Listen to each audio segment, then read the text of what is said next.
Hello everyone, and thank you for choosing to spend your evening here with me.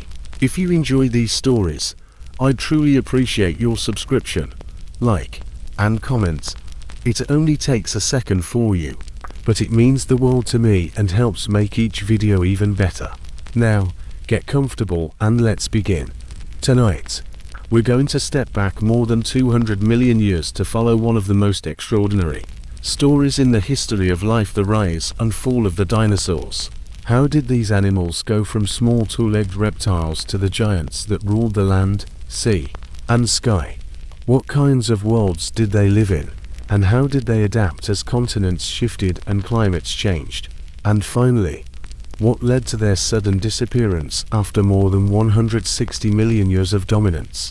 We'll trace their story from the Triassic through the Jurassic to the end of the Cretaceous, and then look at how their legacy lives on today.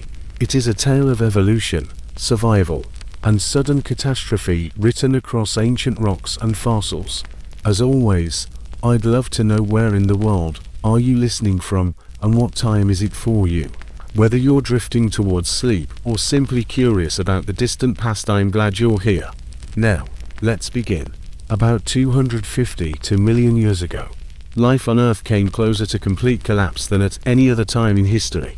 The event is known today as the Permian-Triassic extinction, though paleontologists sometimes call it simply the Great Dying, because no other phrase captures how devastating it was.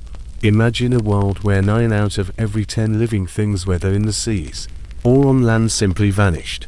Coral reefs disappeared, whole forests crumbled, and the oceans became graveyards. If we had a time machine to witness it, we would step out into landscapes so barren that they might look more like the surface of Mars than Earth. Scientists have pieced together the cause of this event with remarkable detective work.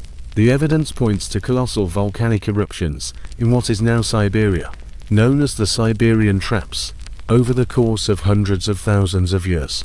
These eruptions belched unimaginable volumes of lava and poisonous gases into the atmosphere.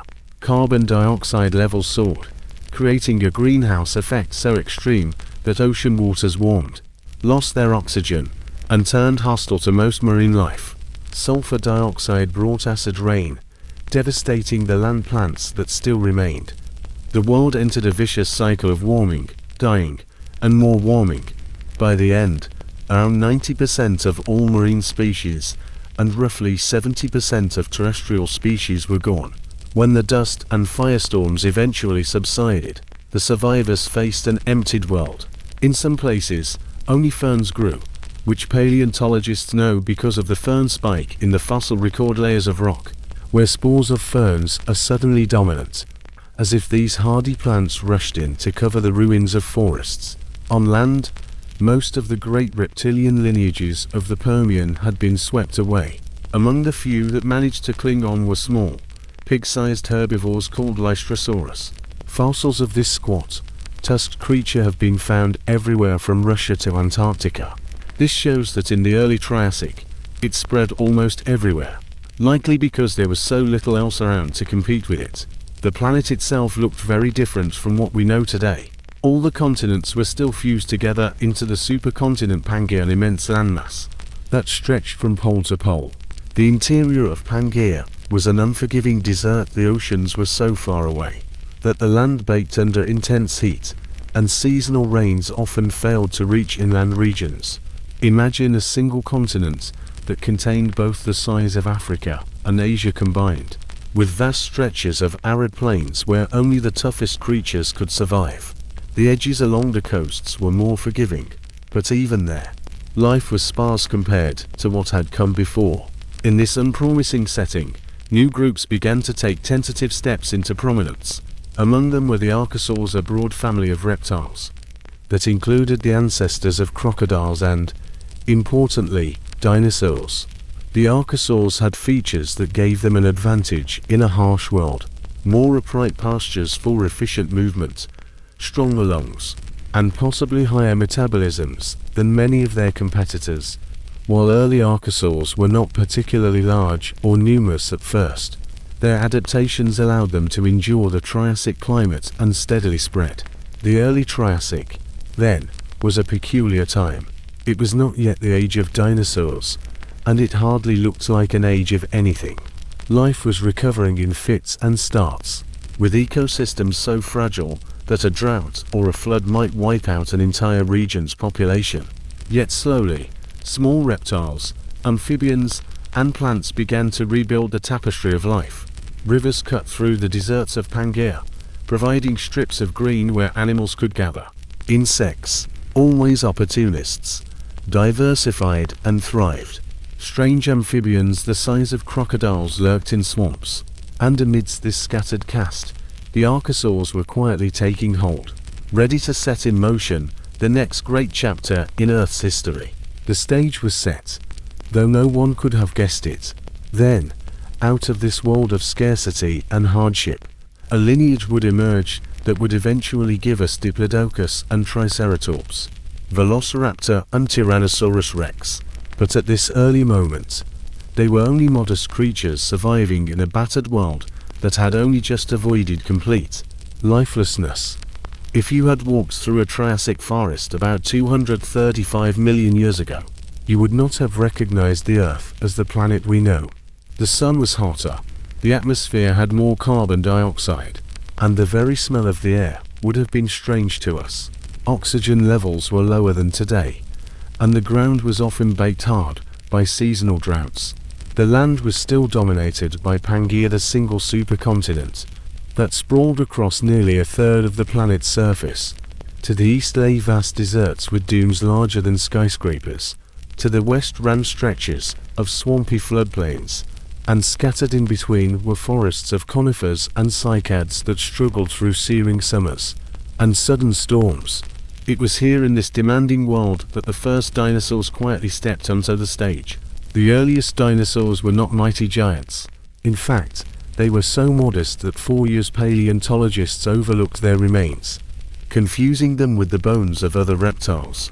The clearest evidence comes from the Ixigualasto Basin in modern Argentina, known as the Valley of the Moon. The rocks here preserve one of the best windows into the late Triassic world. Fossils show a community bustling with reptiles, amphibians, and early mammals. Among them were the very first true dinosaurs. Hadrosaurus, discovered in 1962, was one of these pioneers. It was roughly the size of a large dog, weighing perhaps 300 kilograms, and walked on 2 legs. Its teeth and claws reveal it was a hunter, likely feeding on small reptiles and amphibians. It was agile rather than imposing, built for speed rather than brute strength. Alongside it lived Eoraptor, another early dinosaur, slender and light, probably an omnivore that scavenged for insects, small prey, and plants. At just 1 meter long, it was hardly the stuff of nightmares, yet it represents one of the oldest known branches of the dinosaur family tree. Other early dinosaurs appear in scattered sites across the globe. In southern Africa, footprints preserved in ancient mud show small bipedal animals darting across floodplains. In what is now India, faint traces of Triassic dinosaurs hint at their early spread. Fossils from Tanzania reveal a creature named Mosasaurus, which some researchers argue may be even older than the Argentine specimens, dating to about 243 million years ago. If that interpretation holds, it would push the origin of dinosaurs back another 10 million years, placing their birth surprisingly soon after the Great Dying.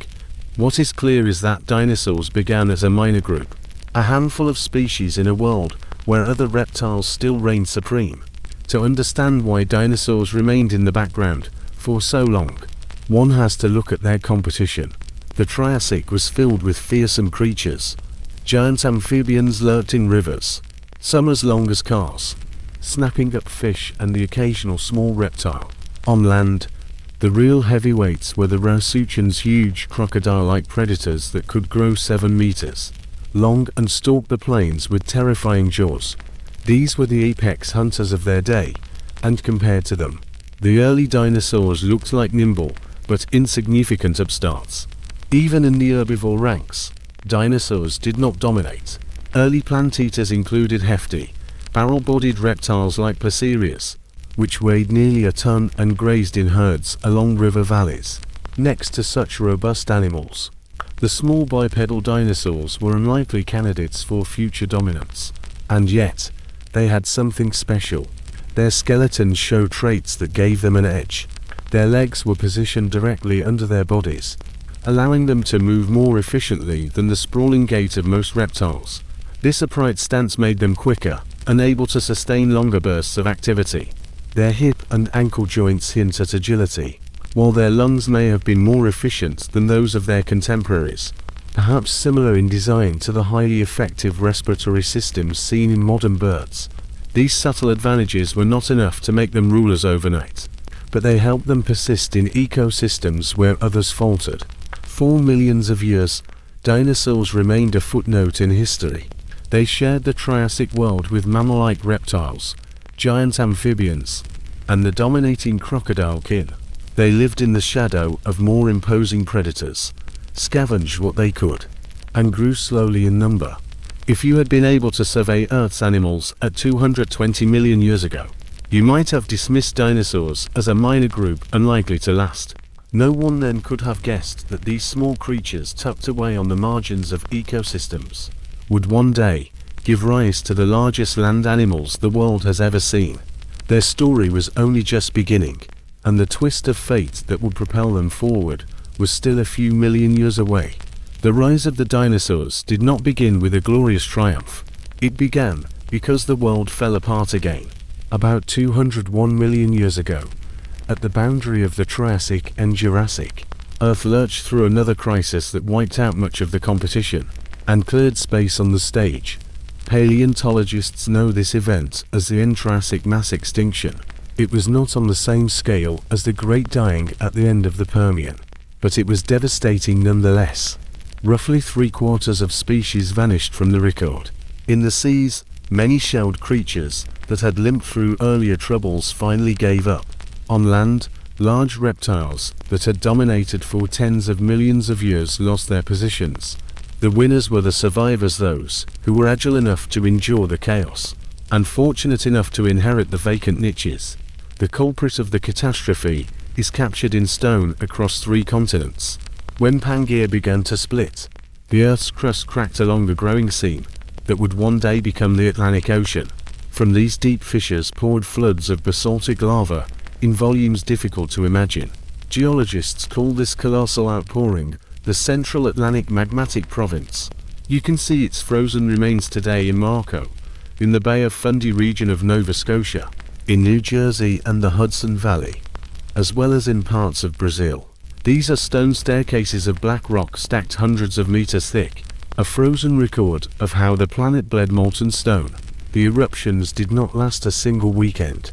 Data indicates a series of pulses over several 100,000 years. Each pulse belched enormous portions of carbon dioxide and other gases into the air. The carbon leaves a trail in the form of sharp fluctuations in the isotopic record preserved in limestones and lake sediments. The rocks speak a simple truth. The atmosphere changed rapidly, and life struggled to keep up with the process. The climatic response was harsh. Carbon dioxide heats the planet. Sulfurous gases can trigger cloud formation and bring acid rain. Immediately after an eruption, a short-term cooling can occur while aerosols hang in the air. But then it is replaced by prolonged warming as greenhouse gases come into play. The oceans absorb most of this burden. Warmer surface waters hold less oxygen. As the mixing of water layers slows and chemical composition shifts, oxygen starvation encompasses deep layers, and the water becomes hostile to many creatures that once lived there. In some marine sediments crossing the Triassic-Jurassic boundary, tiny plankton fossils literally drop off a cliff, their numbers plummet sharply. Reef builders collapsed. Ammonoids, those elegant spiral mollusks that were a symbol of resilience, went almost completely extinct, only to reappear later as just a few hardy forms. Nature's message is unambiguous. Food chains were destroyed and rebuilt in a more simplified form. On land, the victims were not random. The Triassic had been the era of many impressive reptiles that were not dinosaurs at all. There lived the Rauisuchians, deep-chested hunters with crocodile faces and long legs, that prowled river floodplains like living siege engines. There were the Phytosaurs, crocodile-like predators with long snouts and nostrils located near the eyes. They inhabited rivers and lakes across Pangaea. There were the armored Dinosaurs, which waddled across fern prairies, their bodies covered in bony plates and their snouts adapted for digging soil. It was these groups that kept early dinosaurs in the minor leagues, in the boundary rocks on several continents. These once common animals either disappear or dwindle to rare holdovers that do not last long. The history of plants also shows its own upheavals. The composition of pollen and spores changes abruptly in samples from ancient rift lakes of eastern North America. It appears that forests periodically burned out and were replaced by pioneer plants. After the fire comes the fern, then slowly growing trees return, but only for another pulse of catastrophe to shake them again. If this sounds like conjecture, visit the ancient rift basins framing the nascent Atlantic. The Newark supergroup as the chain of lake and river deposits from Nova Scotia to the Carolinas is called preserves a diary of this crisis. Written on page after page of mudstone, sediments were deposited in climate rhythms, corresponding to the fluctuations of Earth's orbital metronome known as Milankovitch cycles. Between these thin bands, you find layers rich in charcoal from forest fires, sharp shifts in pollen composition, and above them thick strata and flows of basalt from the magmatic province. It is a neat sandwich. Stable lakes, then ash and floods of lava, then sudden ecological turnover. You can trace the same story in the High Atlas of Morocco, where dinosaur tracks begin to appear directly above thick basalt flows, as if new tenants moved into the house as soon as the asphalt cooled. Not everything perished. The crocodile line did not vanish. Small, more lightly built crocodiles made their way through the debris and survived. Turtles made it through. Small nocturnal mammal relatives kept their place in the shadows. And, of course, the dinosaurs survived. Here is the important point. Early dinosaurs were a minority in a world ruled by other reptiles. The end Triassic crisis eliminated many of these masters. This did not make dinosaurs instantly superior. It made the world friendlier for anyone who could move fast, reproduce well, and utilize the new plant communities spreading across the recovering landscape. There are hints that dinosaur success was gathering momentum even before the last pulse of eruptions. But the boundary layer marks a turning point that is impossible to ignore. In South America, communities above this line contain more species of true dinosaurs and fewer of the once common crocodile relatives. In Europe and North Africa, trackways show herds of medium-sized bipedal animals crossing silty flats, where once only scattered small forms were found. In the American Southwest, in places like the Chinle and Kayenta formations, changes over time look like a slide from mixed reptile communities to those where dinosaurs are the central characters. In a broad sense, the extinction acted like a reset button. It simplified food webs. It opened niches for land plants and slots for mid-level predators. It turned a world of rivals into a world of opportunities. Geography played a quiet role in this story. Pangaea did not split overnight, but the rifting that fed the eruptions also began to divide the supercontinent into northern and southern halves. Seawater began to flood new lands, cutting climatic paths and creating coastlines where none had existed before. With new coastlines came moisture, and over time greener belts that threaded through arid inland regions, where the Triassic world was dominated by arid distances and sharp seasonal fluctuations. The early Jurassic saw more diverse habitats appear, a creature with an upright stance, efficient lungs, and a flexible diet could travel further, grazing different plant communities, and pursue new prey. Small Triassic dinosaurs were built exactly that way.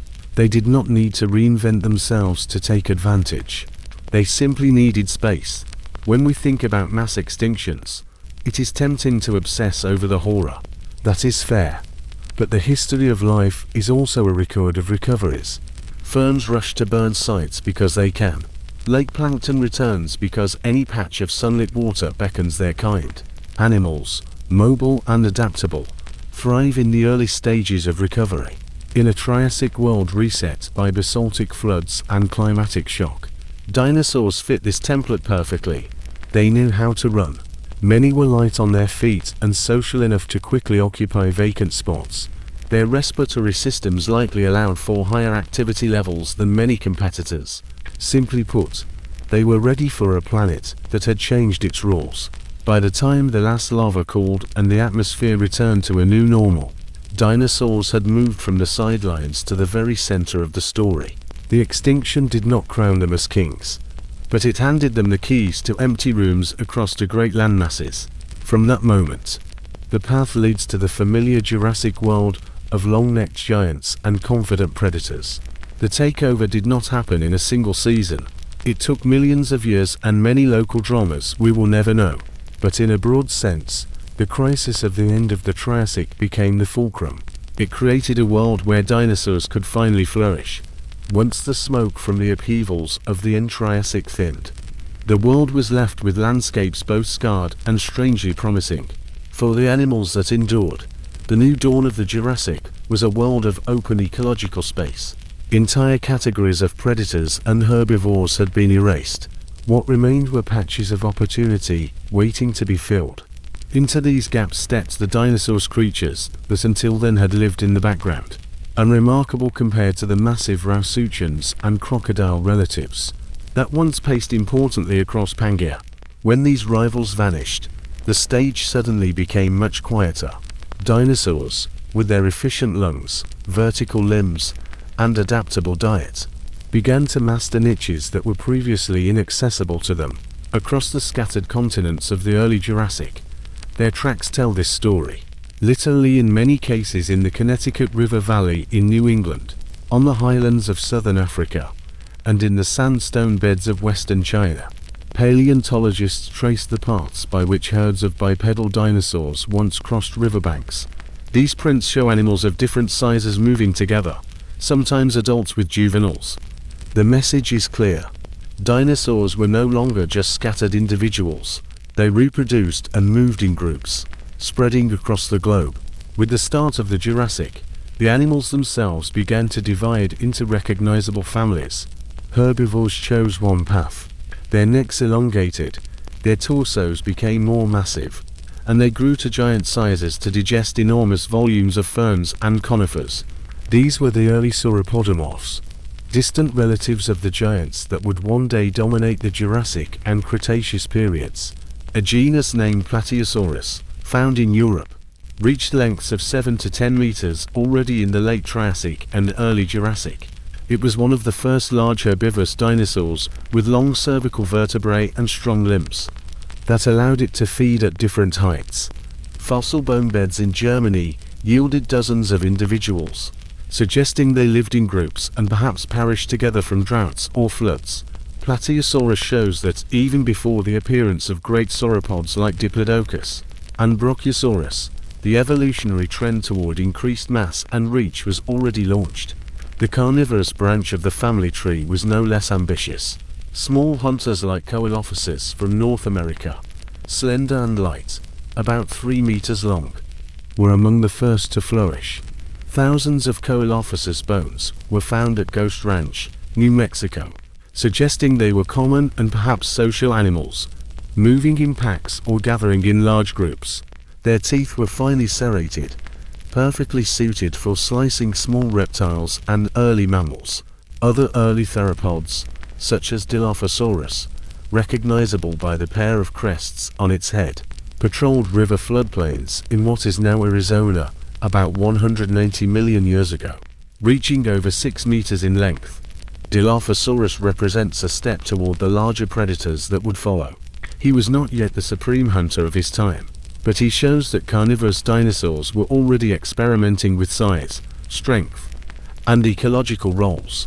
Thousands of Coelophysis bones were found at Ghost Ranch, New Mexico, suggesting they were common and perhaps social animals, moving in packs or gathering in large groups. Their teeth were finely serrated, perfectly suited for slicing small reptiles and early mammals. Other early theropods, such as Dilophosaurus, recognizable by the pair of crests on its head, patrolled river floodplains in what is now Arizona about 180 million years ago, reaching over 6 meters in length. Dilophosaurus represents a step toward the larger predators that would follow. He was not yet the supreme hunter of his time, but he shows that carnivorous dinosaurs were already experimenting with size, strength, and ecological roles. Geography continued to shape their spread. Although Pangaea still held together, cracks were widening. Oceans began to seep into rift valleys, dividing the land into northern and southern blocks, known as Laurasia and Gondwana. For the dinosaurs, this division was less a barrier than a blank canvas.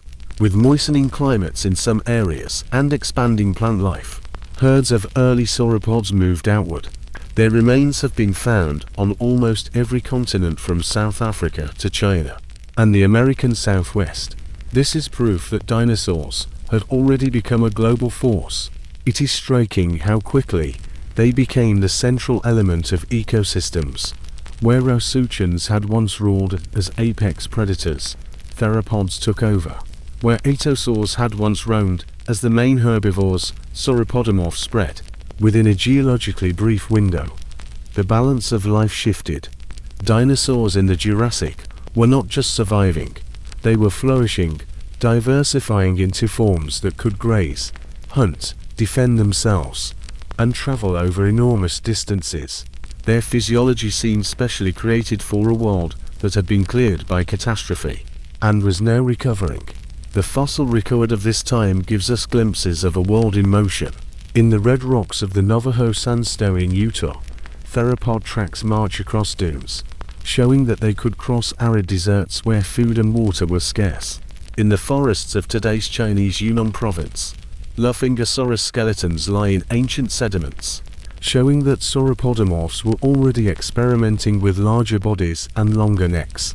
In the Koo Basin in South Africa, bone beds contain a mixture of early mammals and dinosaurs, testimony to an ecosystem that had stabilized, and at the center of which dinosaurs now stood. The truth is that nothing guaranteed an inevitable takeover by dinosaurs. They were simply lucky survivors with the right tools at the right time. But once they were given a chance, they proved remarkably capable of mastering every available role. By the middle of the Jurassic, they became the undisputed masters of the land. This transformation is so complete that we forget how close they came to remaining secondary players. The Triassic extinction became their doorway, and they entered history through it. When the Triassic transitioned into the Jurassic period, about 201 million years ago, the Earth was in the process of transformation. The supercontinent Pangaea, which had stood unbroken for tens of millions of years, began to break apart. In slow motion, what would become the Atlantic Ocean gaped open, expanding centimeter by centimeter each year. This change in the shape of the continents also meant a change in climate, where the Triassic was defined by vast arid inland regions and long seasonal droughts. The Jurassic introduced a more generous environment. It rained more often, seas moved further inland, lush river valleys and broad forests spread where desert had once stretched for endless kilometers. The vegetation itself changed radically. Coniferous trees grew in dense walls, joined by tree ferns, cycads, and horsetails. These were not delicate woodlands, but heavy, almost primeval forests where moisture clung to every surface. Moss lay like a carpet on the forest floor, and giant conifers towered in the canopies, comparable in height to modern redwoods. This new abundance of plant life made a new style of animal life possible. It allowed for the emergence of creatures that could eat constantly, and in enormous volumes, those animals that would never have been able to survive in the harsher and more arid Triassic world. The animals that took advantage of this were the sauropods. They were unlike anything that had come before, and nothing has compared to them since. Imagine a creature longer than a school bus, its neck reaching high into the tree canopies, turning from side to side like a living crane. Their skeletons tell the story of evolutionary innovations. The vertebrae in the neck were riddled with air sacs to lighten the load, and their long tails acted as counterweights. The legs had column-like bones, like mighty pillars, designed not for speed but for supporting colossal weight. These animals were created to do one thing better than all others: absorb plants in enormous quantities. Brachiosaurids fed at the level of the treetops in what is now North America. Diplodocus, with its whip-like tail and extraordinary length of up to 25 meters, grazed in the middle layer of the forest. In Africa, fossils of Giraffatitan revealed creatures with necks stretching to a height of up to 12 meters. By the middle of the Jurassic, sauropods had spread to every continent, exploiting the greenery of this wetter world. Their success transformed ecosystems. Herds of sauropods, moving together, could strip entire groves bare, leaving behind clearings that would soon grow over again with ferns and cycads. This constant disturbance acted as a form of natural landscaping, maintaining open spaces for smaller animals and influencing plant growth cycles. They were ecosystem engineers, reshaping the environment simply by the fact of their existence in huge numbers. It is no coincidence that in the Morrison Formation in North America, one of the richest fossil beds of the Jurassic period, sauropod remains are found in staggering abundance. These were not rare creatures. They were the familiar backdrop of the landscape, as commonplace then as deer are in forests today. Of course, where there are herds, there are also predators. The rise of sauropods also demanded the emergence of hunters capable of challenging them, and in the Jurassic, such hunters were ready. But before we move on to the teeth and claws of predators, it is worth pausing on the fact that all of this, the lush forests, the giant herbivores, the planetary reshuffling was not inevitable. It was the result of moving continents, volcanic pulses, and slow but steady climate change. Earth created a canvas rich in greenery, and dinosaurs responded by becoming giants. The Jurassic period was the first time life on land truly tilted toward the colossal, and the animals that walked the earth then still hold records for size today. The green Jurassic world fed not only giants, it also built the careers of hunters who learned to live alongside them. If you walk through the fossil-rich beds of the American West, the first thing you notice is how often giant herbivores are found. The second thing you notice is the constant presence of their shadows. The shadows belong to theropods, bipedal predators that tracked herds and tested them for weakness. In the Morrison Formation in the western USA, a belt of river plains and floodplain basins stretching from New Mexico to Montana, the main hunter was Allosaurus. He was not the heaviest carnivore in Earth's history, but his forelimbs deserve study. Hands with 3 powerful claws, a mouth set with serrated blades, and a skull built to withstand violent struggle. One skull from Utah preserves healed fractures that look like the result of an unfortunate encounter with a spiked tail. The bones tell us that Allosaurus survived his mistakes and returned to work. Evidence of their behavior comes from messy places. At the Cleveland Lloyd Quarry in Utah, thousands of bones lie mixed together, which many researchers think was a predator trap. Mud or shallow water could lure victims and then hold them, while other animals came to feed, and also got stuck. As a result, a jumble with a striking number of Allosaurus bones was created, hinting at group feeding or, at least, repeated visits by members of the same species. There are sauropod bones with bite marks that match the teeth of Allosaurus, and Torvosaurus, his close rival in parts of the Jurassic West. Many skeletons show injuries that healed, including broken ribs and crushed toes. Life in the Jurassic was not a gentle affair, and the bones keep a record of that simple fact. The menu was diverse. In addition to the great plant eaters with long necks, there were plated dinosaurs like Stegosaurus, which represented a walking challenge. Stegosaurus carried 2 rows of plates along its back and a tail with 4 sturdy spikes. The plates were permeated with blood vessels and could help in display or thermoregulation. The tail was not for beauty. There are sauropod bones with punctures that fit Stegosaurus spikes, and one Allosaurus pelvis with a deep hole that many think came from a swing of a Stegosaurus tail delivered without any grace, but with enormous effect. It was a chess game of the Jurassic period. Herds and hunters moved across the mosaic of floodplain plains. Predators checked the flanks for the young or the lame, and defenders possessed weapons capable of breaking bone. Jurassic predators were not all the same. In Portugal, changes in sea level deposited coastal sands and dune fields that later hardened into rock.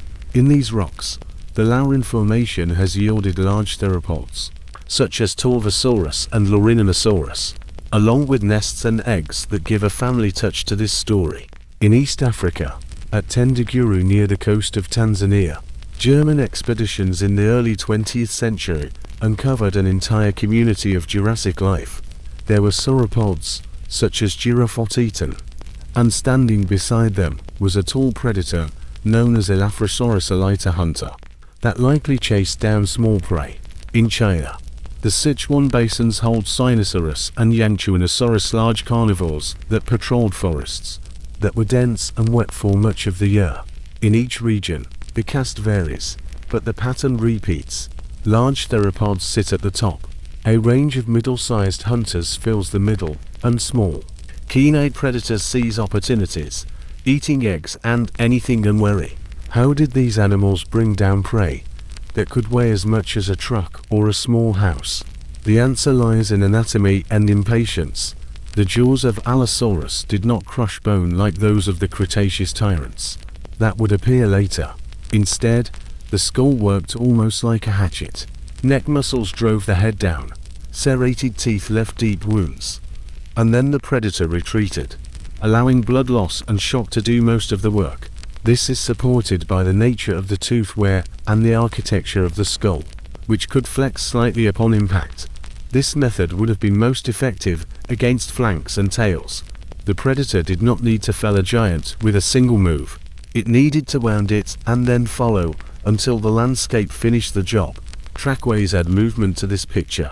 In Colorado and Utah, long chains of three-toed prints march across ancient silty flats. Some tracks follow the lines of sauropod herds and keep a respectful distance, as if the hunter were walking the edge and waiting for a mistake. Others show sudden bursts where the stride lengthens and the toes dig deeper into the ground, the signature of a short-distance sprint. There are rare places where the tracks of a hunter and a herbivore converge, and then diverge a moment of approach and retreat frozen in stone. These are simply lines on rock, but they carry a meaning that is hard to ignore. The earth was full of life. Animals knew each other well. Above this terrestrial drama, another story was taking shape. The first birds appeared in the late Jurassic, and they originated from the same common root as the small theropods. The most famous early bird is Archaeopteryx, found in the Solnhofen limestones of southern Germany. These rocks were once quiet lagoons isolated by reefs, where very fine lime mud preserved astonishing details. The slabs show the outlines of feathers on a small body with a long bony tail, teeth in the jaws, and claws on the fingers. Archaeopteryx is a mosaic. It is a bird in its plumage and in the shape of its wishbone, to which strong flight muscles are attached, and it is a dinosaur in its teeth, tail, and hands. The flight feathers are asymmetrical, which is a sign of true aerodynamic function, not simple insulation. One isolated feather from Solnhofen even preserved microscopic structures, corresponding to melanosomes, pigment bodies that give color to modern birds. The feather, apparently, was dark, perhaps even black. It is a humble but very human detail. We not only know that a small Jurassic creature had wings, we also have a hint about the shade of those wings. Archaeopteryx did not appear without prelude. In northeastern China, in rocks slightly younger than the traditional Jurassic, but close enough to belong to the same chapter, feathered dinosaurs have been found that look like intermediate points in many directions. Onchiorn is a small creature with long feathers on its arms and legs, shows that feathers were widespread among close relatives of birds. Schautingia and Aornis complete the list. Some had contour feathers for display or for gliding between trees. Others wore simple filamentous coverings that preserved heat on cool mornings. Together they show that feathers were not a one-time invention for a single purpose.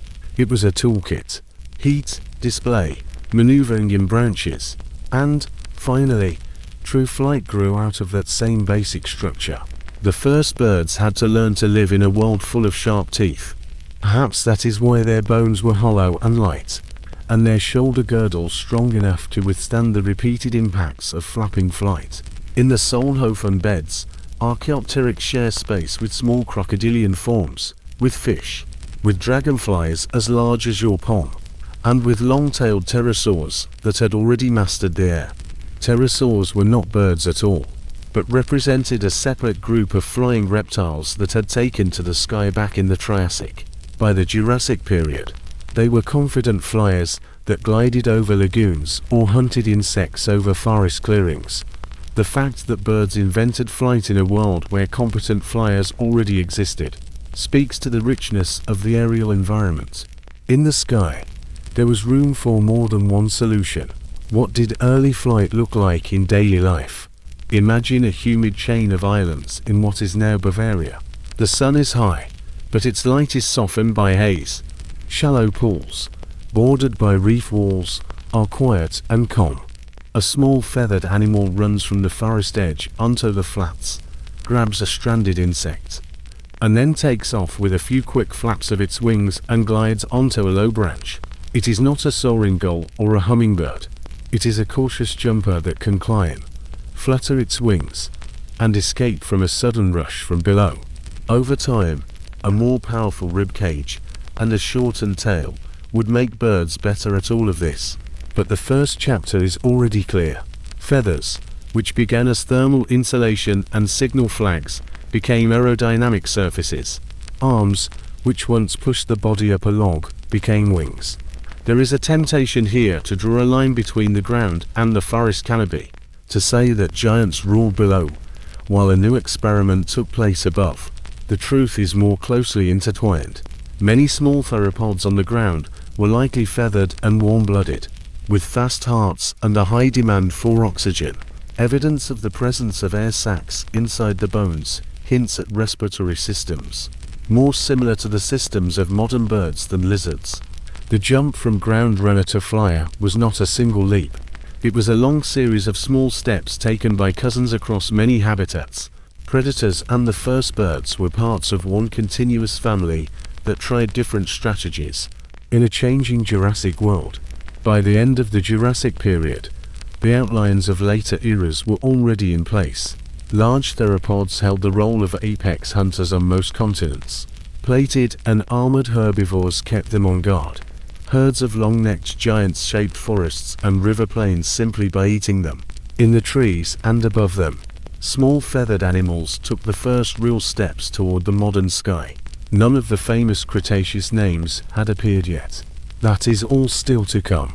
But the system that would carry them forward had already been built. By the beginning of the Cretaceous period, the world had traded the old Pangaean order for a globe in motion. The giant landmass that once linked north and south together began to break apart along wide seams that were filling with young oceans. What would become the Atlantic expanded more and more with each million years. The northern continents, which we call Laurasia, drifted away from the southern group known as Gondwana. South America pulled away from Africa, leaving a ribbon of newborn seafloor between them. India separated from Madagascar and began a solitary voyage across the equator toward Asia. Australia lingered near Antarctica, still connected by a cool land bridge that would one day collapse. None of this was hurried, and yet, the accumulated changes were enormous.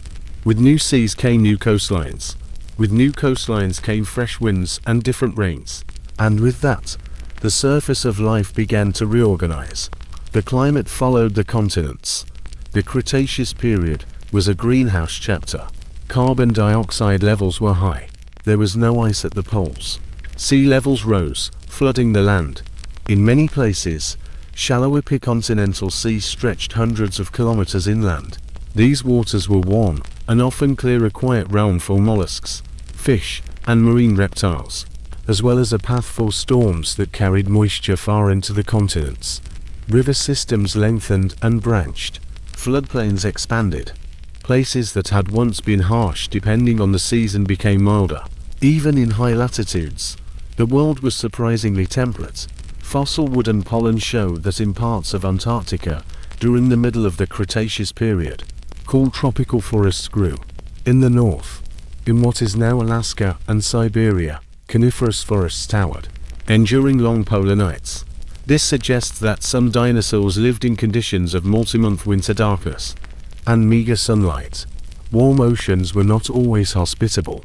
At certain intervals, the chemical composition of the seas changed, and oxygen levels dropped, a phenomenon geologists call oceanic anoxic events. These episodes often coincided with powerful bursts of underwater volcanism that poured lava onto the plateaus of the Pacific Ocean and elsewhere. The world warmed up, nutrients filled the water, plankton bloomed, and then vast areas of the ocean at depth became sluggish and breathless. Black shells deposited in those times are still mined for the carbon they contain today. For life on land, the consequences were indirect but real. A rich plankton base supports fish and ammonites that fill coastal waters, which in turn feed pterosaurs, birds, and occasional hungry dinosaurs wandering across tidal flats. When that base falters, coastlines change, and food chains along with ecosystems on land feel the jolt. The new geography simultaneously created both highways and fences.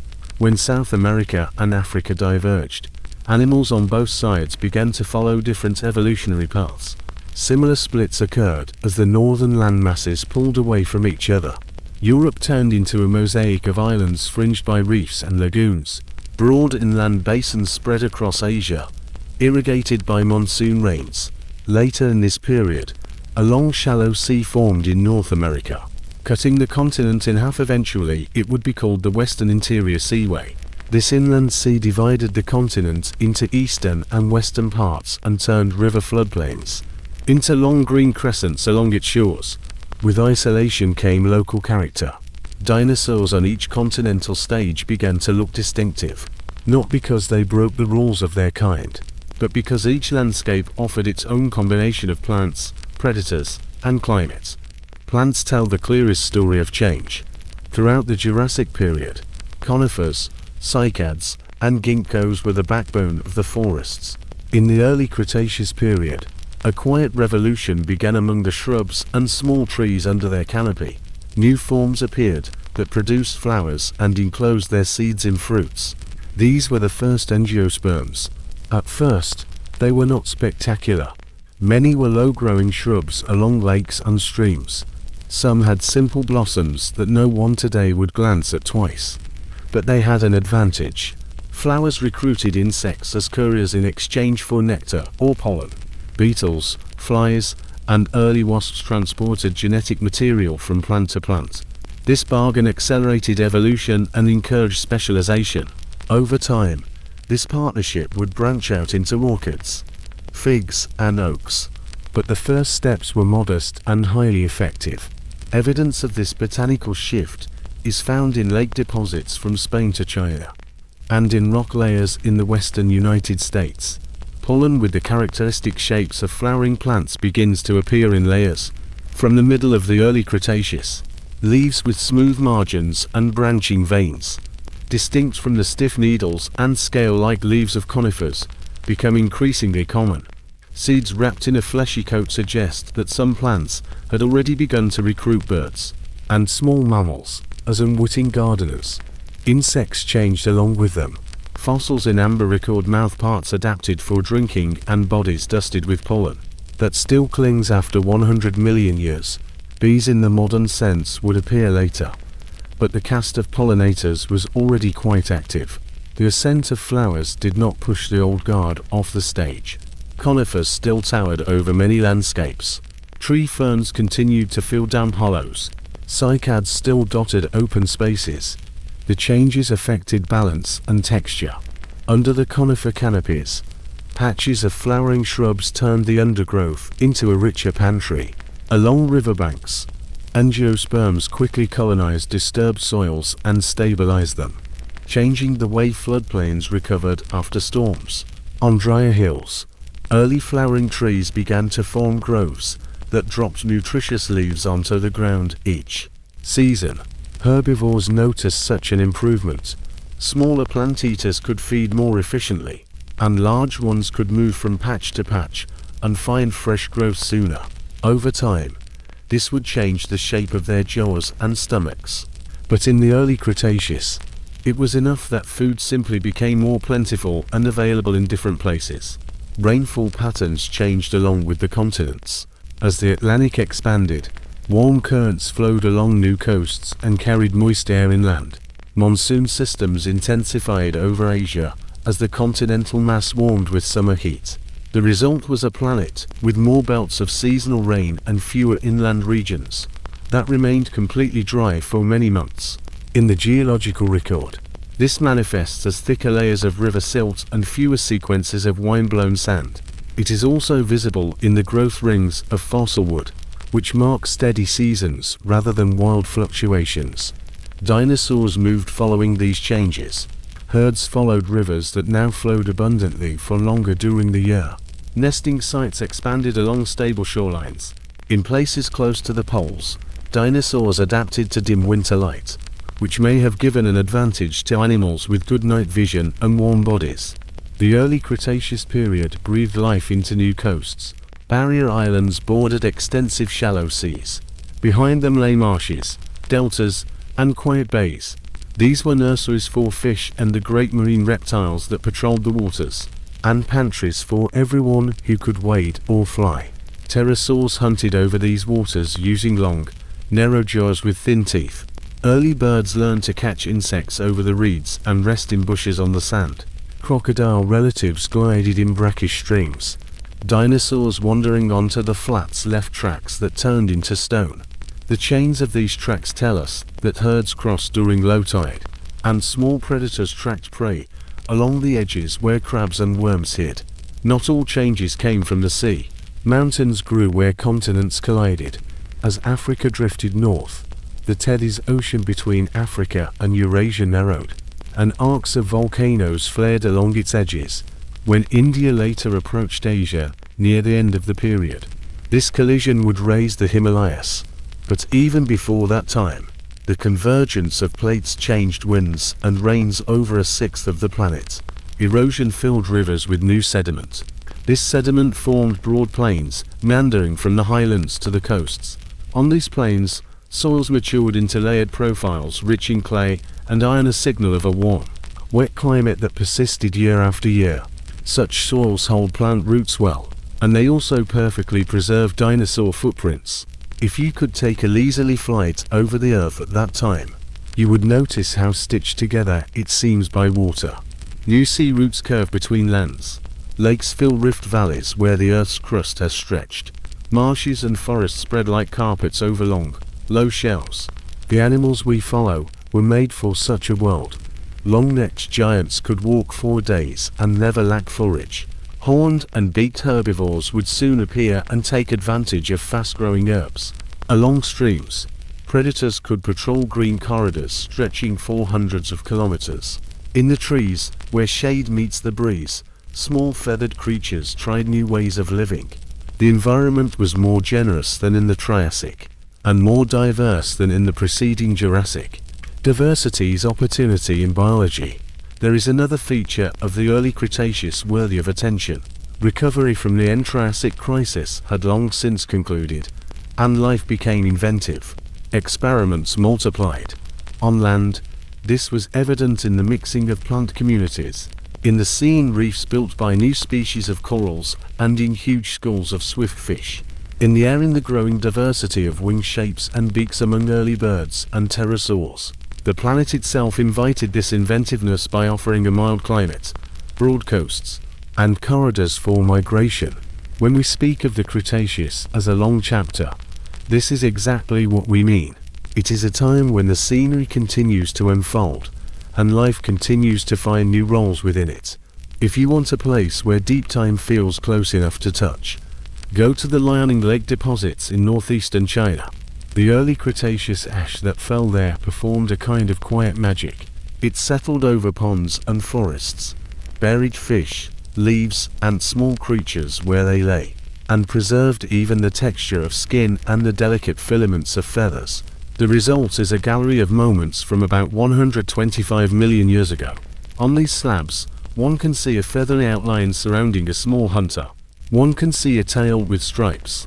One can see impressions of pinnate flight feathers, so clear that each barb stands out, like the tooth of a comb. It is as if someone pressed a bird into wet plaster and then lifted it, leaving the memory behind. The first surprise of lioning is not that birds are present. The surprise is how many dinosaurs that are not birds wear their own feathers. There is a small predator called Sinosauropteryx with a fuzzy covering of simple filaments, a kind of down running from head to tail. On its tail, these filaments appear in alternating dark and light bands, a natural barcode hinting at color. Patterns for camouflage or display. There is Microraptor, no larger than a crow, which bore long contour feathers on both its arms and legs.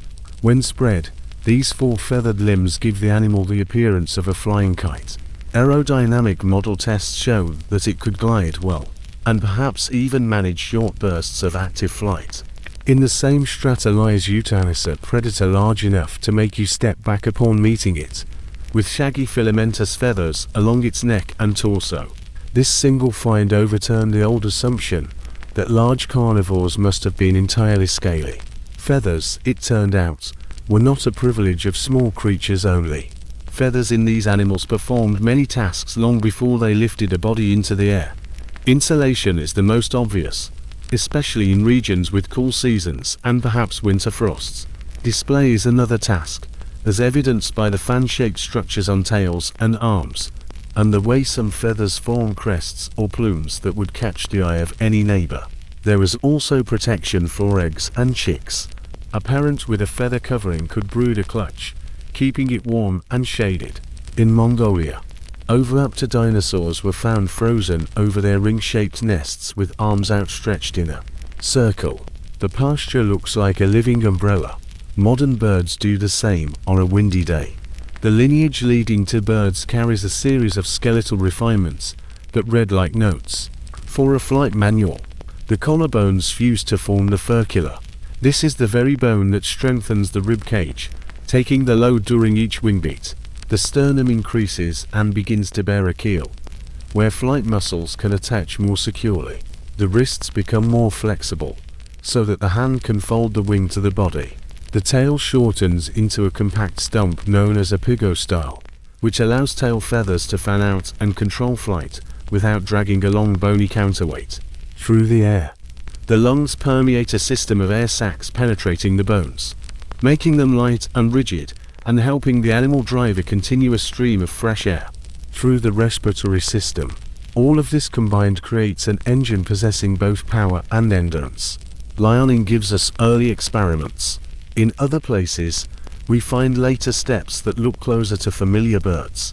Confuciusornis appears around the same time as Microraptor and Sinosauropteryx, but it already has a true beak instead of teeth, and in some individuals, a pair of long-tail streamers that could have been used for display. A little later in the Cretaceous period, marine birds such as Hesperornis in North America lose the ability to fly, and become expert divers with legs set far back on the body and teeth in the beak. For grasping fish, Ichthyornis retains strong wings and has a mouth that combines a beak at the tip, with small teeth behind. A snapshot of a transition in progress. If you line these creatures up by age and anatomy, you see a steady refinement of the system. Tails become shorter, sternums deeper, and wings better at both creating lift and control. In parallel, another important branch exists.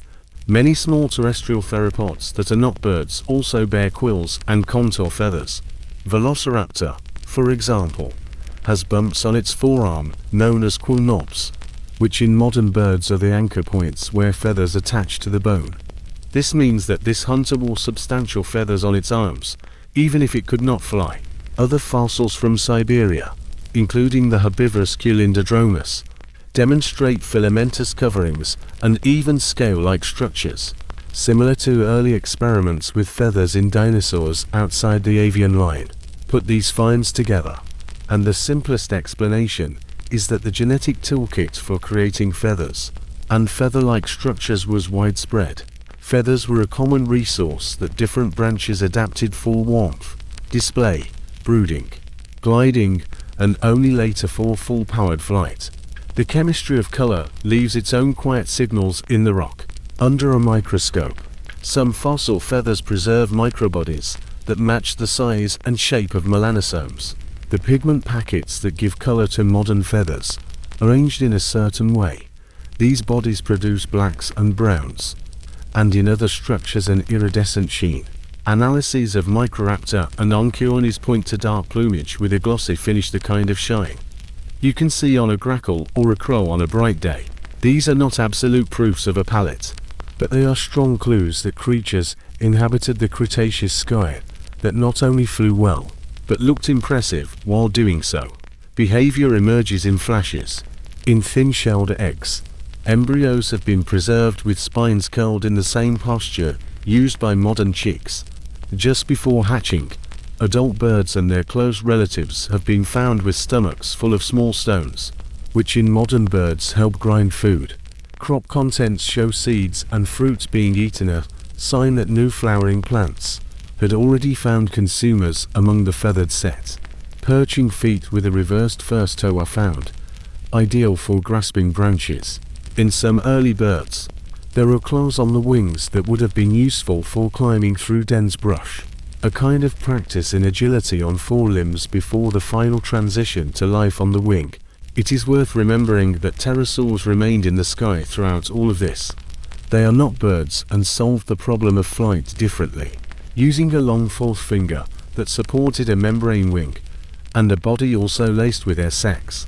In the early Cretaceous, they were diverse and graceful, from tiny insect hunters to forms with wingspans wider than a room. The fact that birds evolved and diversified in an already occupied sky tells you how many ways there are to earn a living in the air. The two groups likely divided the space by prey size, flight style, and habitat, much as swifts, gulls, and hawks share our skies now without much complaint. The ground did not stand still while the air filled with the feathers of theropods. Bodies changed to match. In some lines, arms lengthened relative to the legs, tails shortened. The wishbone and the bones of the shoulder girdle became more robust. These animals ran well, they jumped well, and they began to flap their wings for reasons that had nothing to do with long-distance flights. Flapping helps in scrambling up a steep trunk. It helps during a controlled fall from a branch. It can stabilize the body during a pounce. Over time, this small assistance became stronger and more coordinated until one day a youngster learned not just to fall with style, but to truly fly. Nests tell a family story. In Mongolia, neat ring-shaped nests belong to oviraptorids. Eggs are arranged in a wreath, and an opening is left in the center for the parent. In Portugal and China, trackways around nesting grounds show repeated visits by adults. In the American West, delicate eggshell fragments occur near lake margins mixed with plant debris that would have cushioned the clutch. The recurring theme is attention to the next generation. Shells hardened with layers of calcium. On some eggs, pigments are visible that could have camouflaged them in leaf litter or on sandy banks. Parents brooded and guarded them. Chicks likely grew quickly, as suggested by bone tissues filled with fast-growing fibers and by growth rings that show seasons of plenty and scarcity. Taken together, all of this makes the early Cretaceous feel like a hinge of history. The feathered dinosaurs of Liaoning are trying many forms and habits. True birds are adding the structural pieces that turn flapping into sustained flight. The air above rivers and lagoons is busier. Trees hold more nests. Flowers have opened a new market in nectar and fruit, and the customers have arrived with beaks and fast metabolisms. Even the larger predatory dinosaurs are not entirely outside this story, since their young may have been fluffy, and their bodies may have carried patches of filament for warmth or display. There is a quiet irony in this. We often speak of the age of dinosaurs as if it belongs to ground-shaking giants alone. Yet, one of the most lasting inventions of that age is a body plan that weighs no more than your hand, and runs on seeds and wind. The dinosaurs did not only conquer the ground, they colonized the sky in feathers, and the line that did so is still very much with us. Every sparrow on a fence and every heron in a marsh is a living Cretaceous legacy. By the middle of the Cretaceous, the world had settled into a rhythm that favored abundance. Seas reached far inland, rivers threaded wide floodplains, and warm rains fed forests and fern prairies from the equator to high latitudes. Plants answered this invitation with vigor, Conifers still stood in tall ranks, cycads dotted open ground, and flowering plants worked their quiet revolution along riverbanks and lake margins. Into this pantry walked the great plant-eaters, and they did not come alone.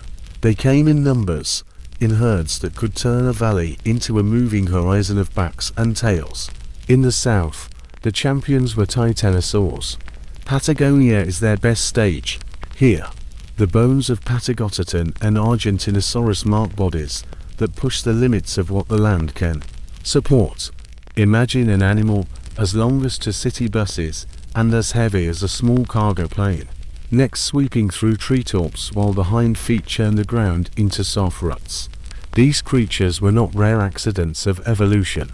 Nesting grounds like Ocomahevo in Argentina preserve thousands of eggs in repeated layers, a sign that Titanosaurs return to the same broad site season after season, much as sea turtles do today. Many eggs contain embryos with tiny teeth and even skin impressions. The shells are thin and porous, which suggests that parents covered the nests with vegetation so that heat from decomposition, composting, incubated the clutch. Whole generations rose from such low mounds, then moved out across the plains in bands, browsing as they walked. Africa and India tell a similar story with local accents. In Egypt's Bahariya oasis, where dunes and palms now hold the horizon, rocks record the presence of Paralititan, a coastal giant grazing near mangrove-like swamps on the Indian subcontinent, before its drift north to meet Asia. The stocky Allosaurus browsed through floodplain forests, leaving behind limbs with strong muscle scars. On Madagascar, Rapatosaurus roamed an island world of rivers and seasonal drought. The skeleton of a juvenile shows growth lines that reveal a fast pace of life in a challenging climate. Titanosaurs were not made from a single mold. Some carried armor plates embedded in the skin. Some had relatively long forelimbs that raised the chest, as if built for high browsing. All shared a body plan that was a living bridge between the ground and the canopy. In the north, a different caste dominated. Hadrosaurs rose to become the most common large herbivores across many regions. They were the main grazers and browsers of their day, and came equipped with one of the best chewing machines in Earth's history. Their skulls held batteries of hundreds of teeth arranged in stacked files that slid against one another like precise gears. As one tooth wore down, another moved up to take its place. This allowed them to grind tough plant matter with steady efficiency. Bone beds in Alberta and Montana hold the remains of dozens of individuals, packed together by floods, a strong hint that these animals moved in herds. Some hadrosaurs carried head crests that were not for armor, but for signaling. Parasaurolophus wore a long tube that curved back over the neck. Reconstructions of the internal cavities suggest that air resonated within them, like a musical instrument. A call might have rolled across a marsh for kilometers, a deep fog and notes that gathered the herd, or warned of danger. Ceratopsians added a new look to the northern prairies. Early relatives began small in Asia, but by the late Cretaceous in North America, they had grown into stocky animals the size of a pickup truck with skulls that were a mixed message of defense and display. Triceratops is the best known example, with a heavy neck shield and 3 forward-pointing horns. The frills served as an attachment point for powerful jaw muscles and also acted as a billboard for other members of the herd. Behind the frill, a barrel of muscle moved a body on 4 solid legs. These animals could shear shrubs and small trees with a parrot-like beak, then chew with batters of slicing teeth. In bone beds on the Great Plains, scattered clusters of juveniles appear near adults, which suggests a social structure and perhaps family groups. In Mongolia's Gobi Desert, where dunes once marched, the smaller Protoceratops gathered in such numbers that whole slopes are littered with their skeletons. Some are found in pairs facing one another, frozen in pastures that look like sparring. Herd life left marks in the landscape that you can still touch.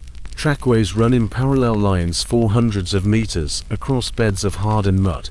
The spacing between footprints stays regular, as if the animals kept pace with one another.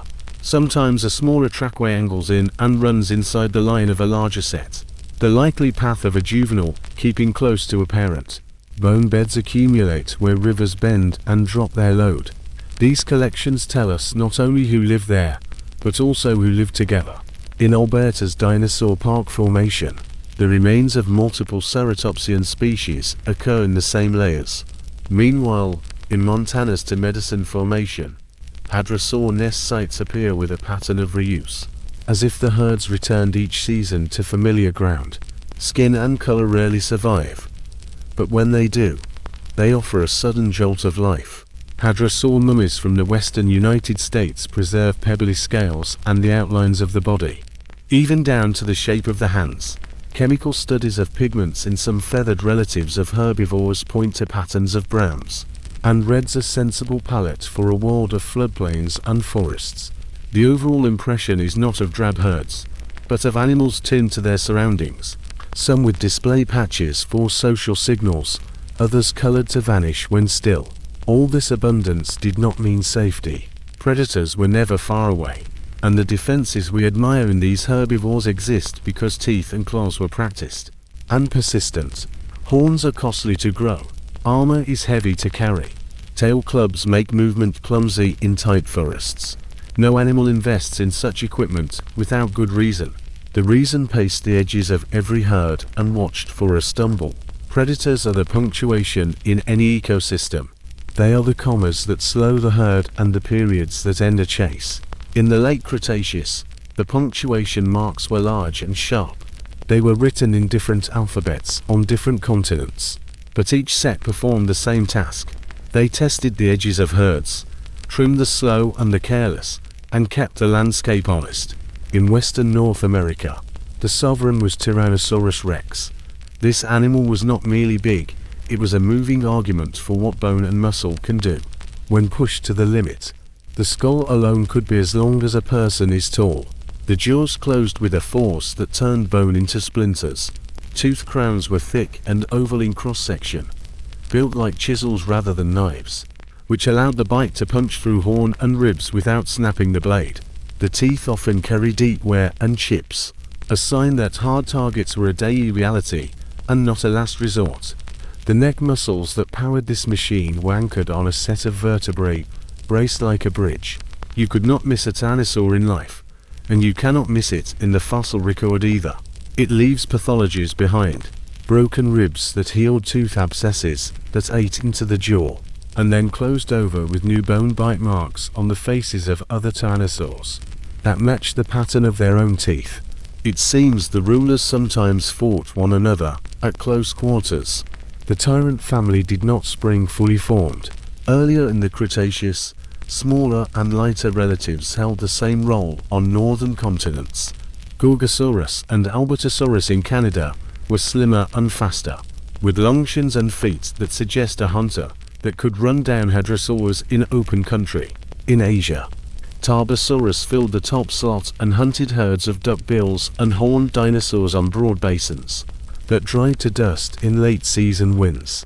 These animals show another pattern in their biology.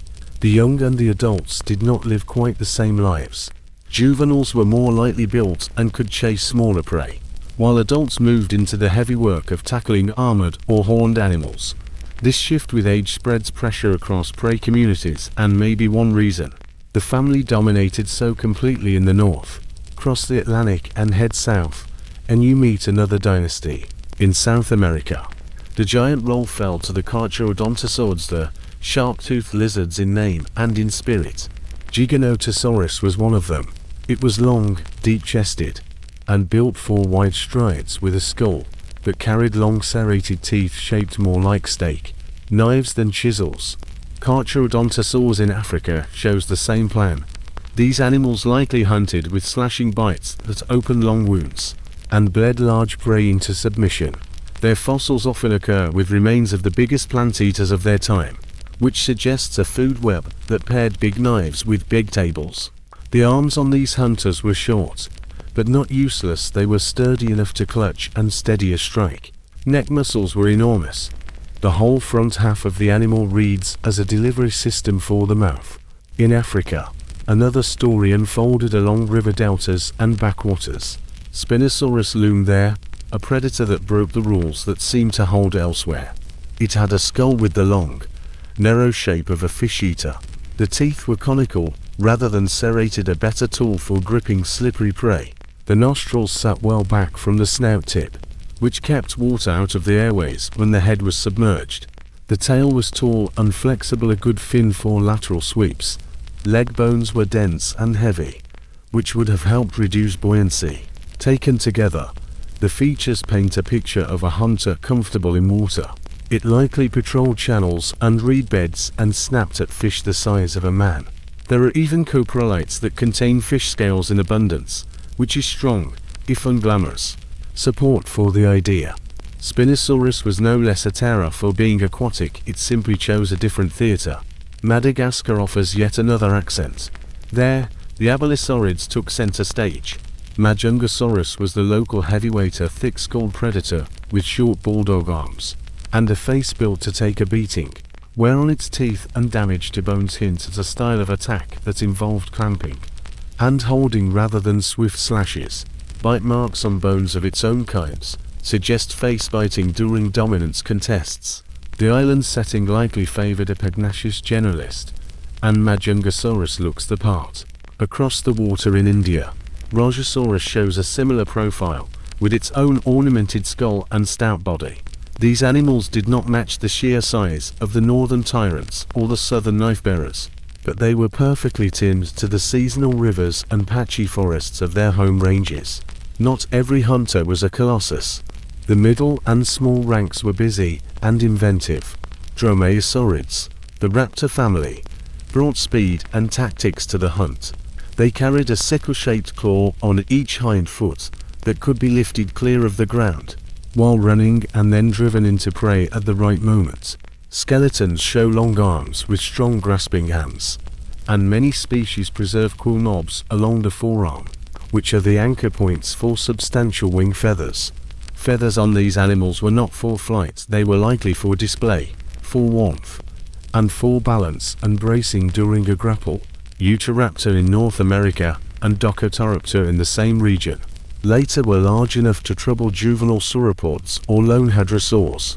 Velociraptor in Mongolia was smaller, with a narrow snout and a long, low skull. It hunted in a land of dunes and scrub, and probably favoured quick strikes and careful retreats.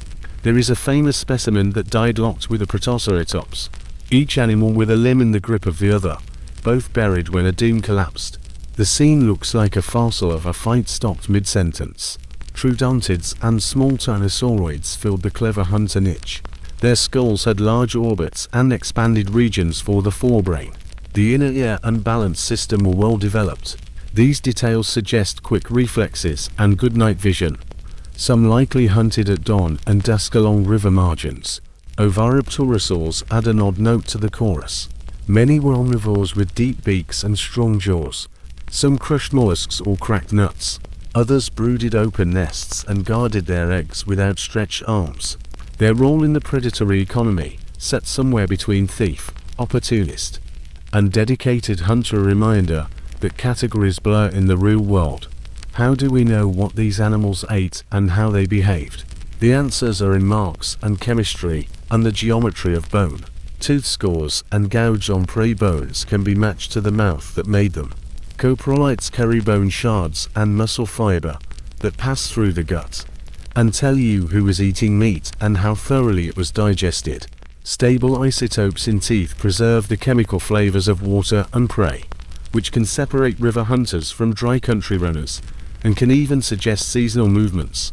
Growth rings inside bones show how fast a predator grew and whether it paused during lean times. Trackways measure stride and speed and sometimes preserve a stumble or a change of direction. When a chase went wrong, the record is a series of postcards, not a film. But these cards are enough to assemble a real itinerary. Predator communities were not simple pyramids with a single heavy animal at the peak. They were layered.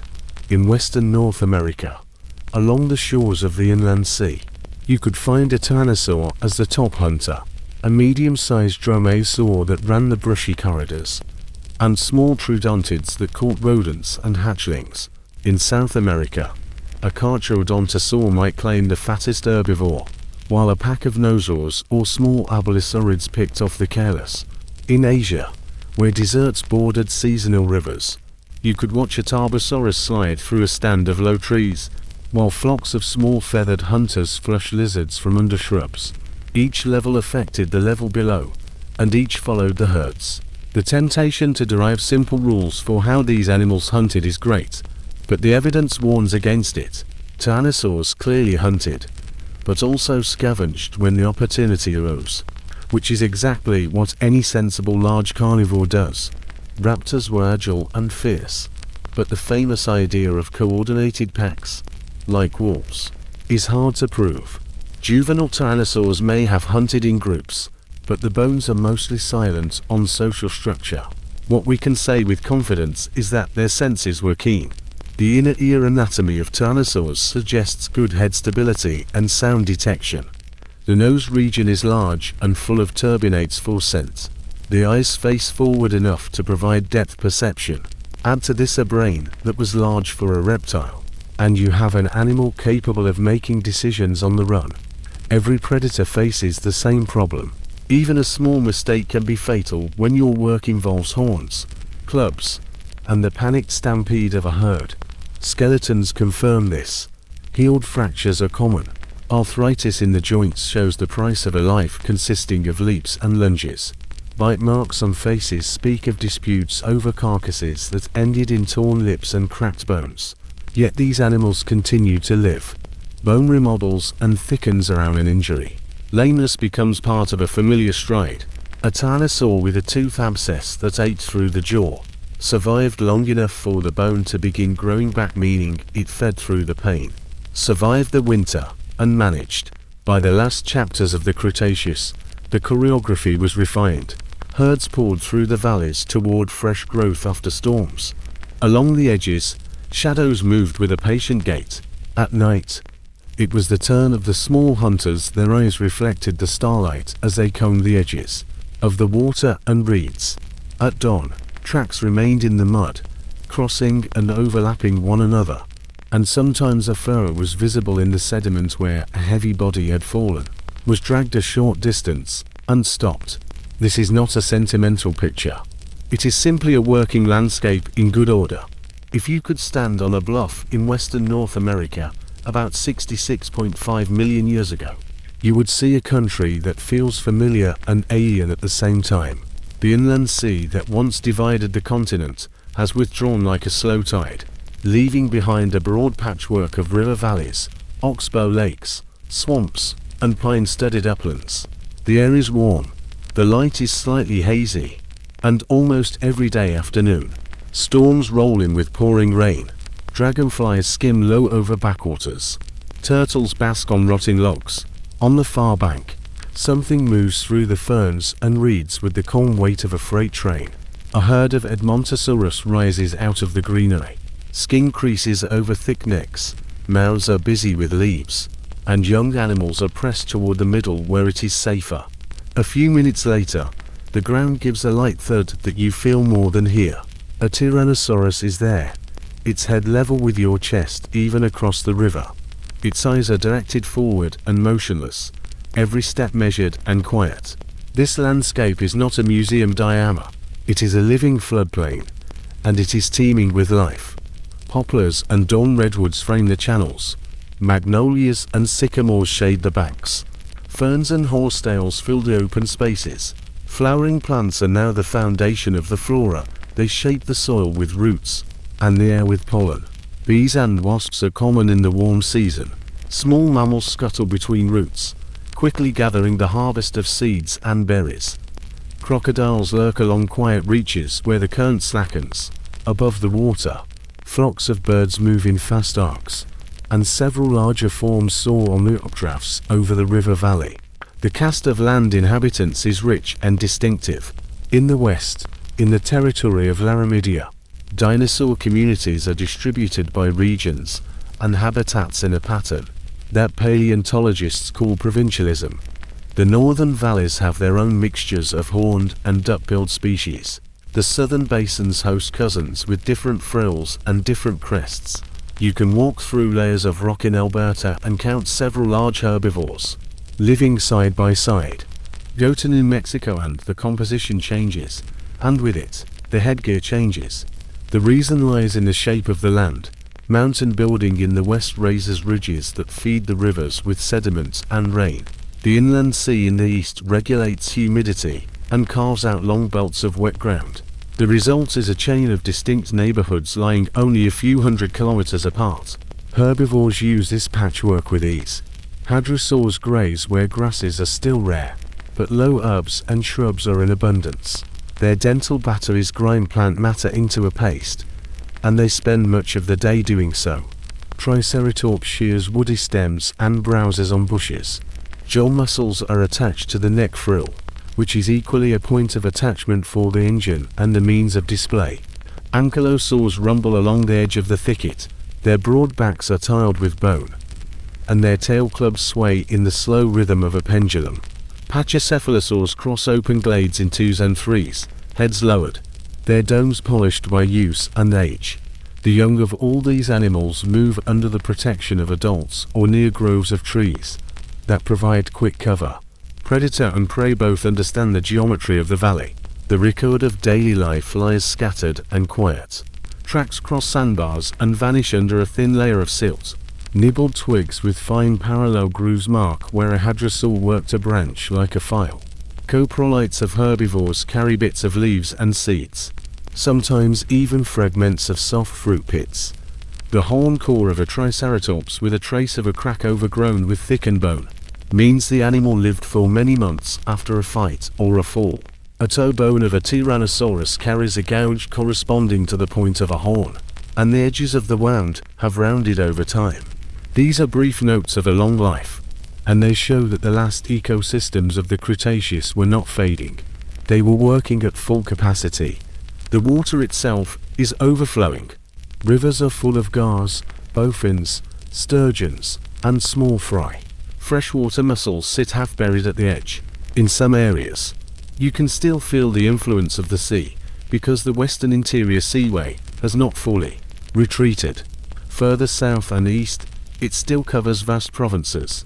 Its edges are shallows where sharks hunt, and where mosasaurs surge through schools of fish that glitter like a disturbed mirror. Ammonites drift in the upper layers of the water in spiral shells decorated with intricate sutures. Their numbers pulse with changes in sea level and temperature, but they remain a familiar sight off the coasts. Pelicans and early relatives of gulls comb the shores and rest on sandbars that appear and disappear with every storm. On the other end of the world, in the basins of Mongolia and northern China, the light is harsher, the soil's paler, and the wind has more room to reach you. Here, the late Cretaceous brings out wide fans of sediments from low ranges and lays them in strata of sand and silt. Seasonal streams carve channels in the rainy months and leave braided bars to bake in the sun. On these bars, you find the bones of Triceratops by the dozen, individuals of all ages, sometimes huddled in hollows, sometimes in pairs that look like they were sparring when the dune collapsed on them. Saurolophus move across the plains in lines, with the clear intervals of a practiced herd. Tarbosaurus hunts where the dust devils settle, leaving there motionless. Velociraptor sticks to the outskirts and watches for the young or those who fall into a mudflow. Oviraptorids brood in ring-shaped nests, having spread their feathered limbs in a circle over their eggs. Storms here are more often dry than wet. When the rain finally comes, it stands like a wall. This is why so many animals lie where they fell, almost undisturbed, as if a camera shutter clicked before the sun and stopped time. South America has its own late Cretaceous rhythm. Patagonia carries wide floodplains, with low bluffs and wind that drives the low grass in one direction for hours. Titanosaurs still graze here, though the giants of earlier times are found less frequently toward the end of the period. Saltosaurus moves in groups across a mosaic of forest patches and open spaces. Armored plates dot its skin, making it rough to the touch. Predatory Allosaurids with thick skulls and short legs track these herds. The legs look comically small to the modern eye, but everything else about this animal is extremely functional. The face with heavy bones is capable of withstanding a blow. The mouth is full of serrated teeth that slice rather than crush.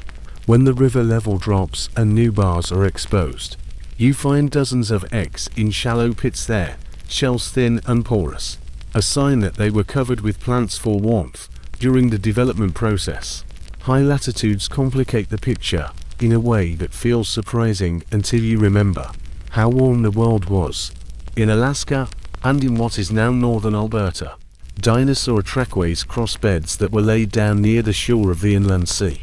The tracks continue through layers that represent winter months. Growth rings in bones from these regions tell of a seasonal pace. Rapid growth in summer, slower growth in winter. This story fits with a life spent in place rather than a long migration. These animals likely stayed through the dark season, feeding on evergreen twigs and stored food in floodplain hollows. In Australia, when it was still linked to Antarctica, small herbivores with large eyes lived in forests that saw long twilight. Their limb bones show growth that did not stop, which means they kept moving and feeding through months of low light. Cold was not the barrier, we might assume, because the global climate was still warm enough to keep winters mild by our standards. Fires run through the story as well. Charcoal is common in these rocks. Lightning strikes dry forests and sets leaf litter alight. Stands of conifers go with a rush. Ferns colonize the ash beds within weeks. Flowering shrubs follow the ferns. By the next wet season, the ground is green again. If you look closely at soils in the fossil record, you can see this cycle. A dark band from a burn. Above it, a light band of clay where ferns grew.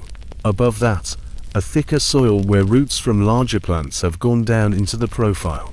Herbivores take advantage of the flush of growth after a burn. Predators drift to the same places because the prey is there. The system does not resist disturbance. It uses it. While all this plays out, the planet rumbles in the distance. In what will one day be India, flood basalts begin to pour from long fissures. Layer upon layer of lava builds a steppe landscape that modern geologists call the Deccan Traps. The eruptions add gases to the air and leave a signature in carbon and sulfur records.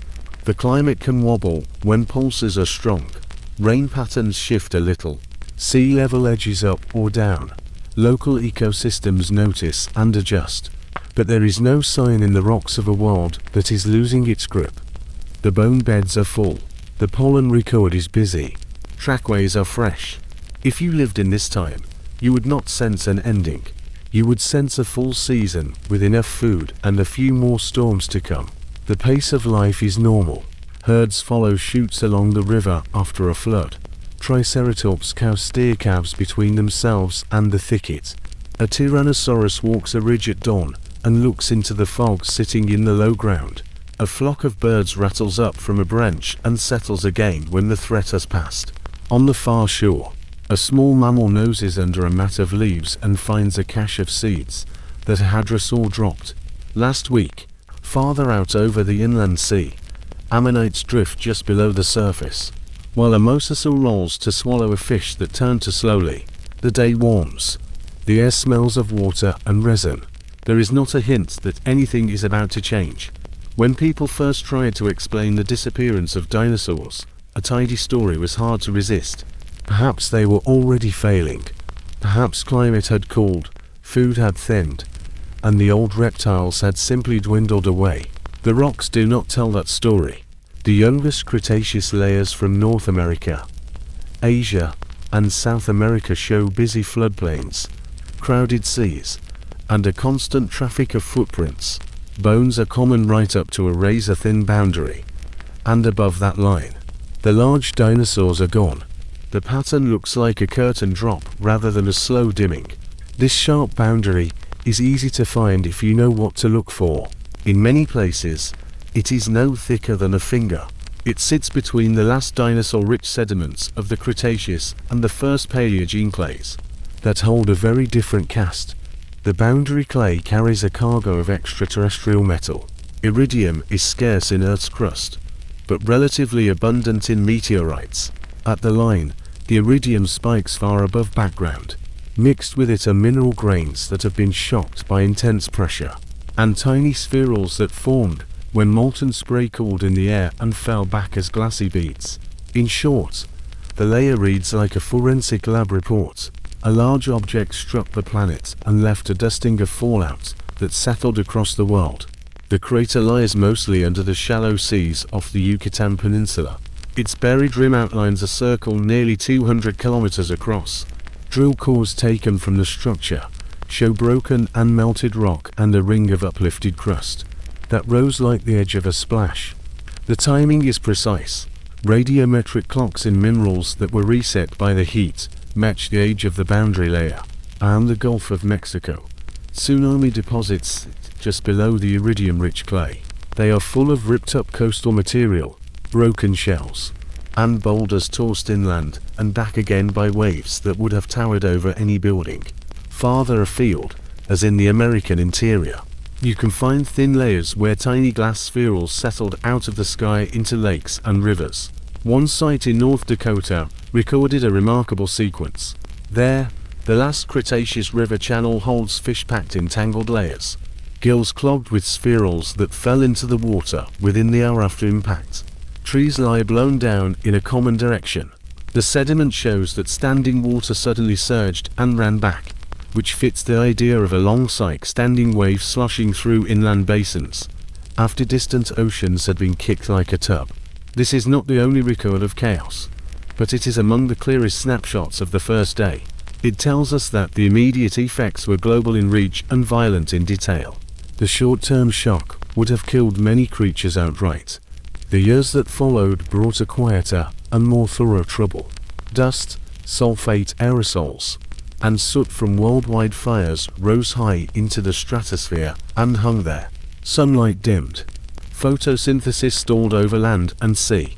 Climate models and geochemical records point to a sharp cooling that lasted long enough to starve food webs. In the ocean, the plankton base faltered, and everything above it felt the loss. On land, the first to suffer were the large herbivores and the predators that depended on them.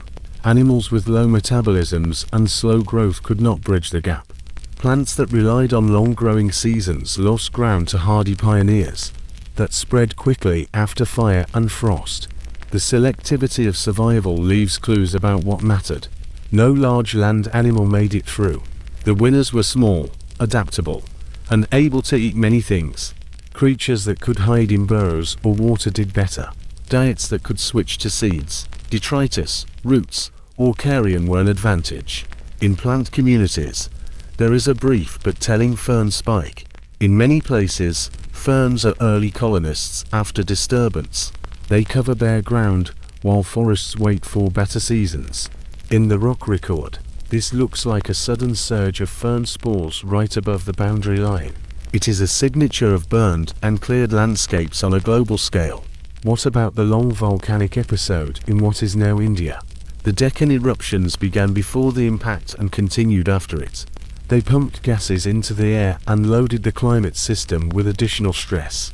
In some intervals, the eruptions rose to dramatic peaks.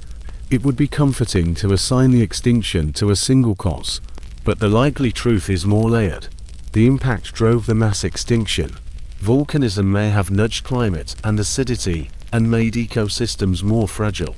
In the years around the event, and in the aftermath, it may have complicated recovery in some regions. The key point is timing. The most abrupt biological losses line up with the boundary clay and the fallout markers, not with earlier pulses of lava. Were dinosaurs already fading in the millions of years before the end? Several lines of evidence argue that they were not. Diversity counts corrected for gaps in sampling remain high in the final Cretaceous formations of western North America. In Asia, the youngest dune and floodplain deposits still yield varied communities with hadrosaurs, horned forms, ankylosaurs, and multiple predators. Bone histology shows healthy growth in late individuals and does not point to a long decline. Plant records do not show a sustained collapse before the boundary. In short, the lights were on. The day was normal. The extinction looks sudden because it was sudden. The very last dinosaur moments are as ordinary as any others in the record. You can pick up a hadrosaur jaw with fresh tooth wear in the highest dinosaur-bearing layer. and then walk a few steps upward into a barren clay. You can map trackways that cross a wet bar and end under a film of ash and spherules. None of these signs carry any warning. The animals were living their usual lives until the planet changed beneath their feet and above their heads. This perspective matters because it changes the lesson of history. The end did not come because the dinosaurs failed to keep up in a slow race. It came because a rare and violent event made the rules irrelevant for a time. In that interval, small size, flexible diets, and sheltering habits were tickets to the future.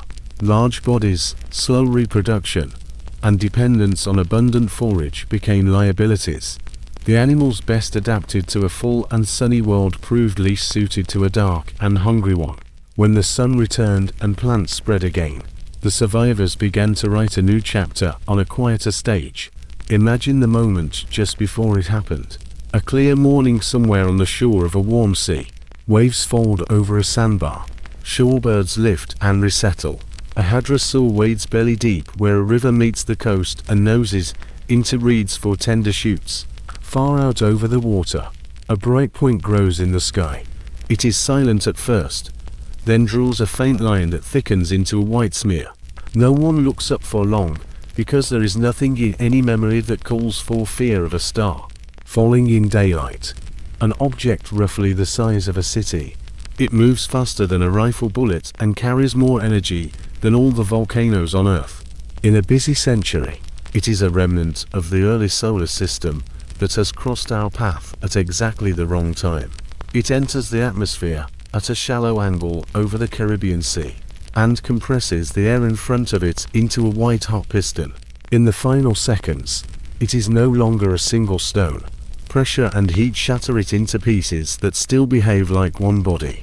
Because the speed is so great, a skin of vaporized rock forms along the front, and then the world goes white.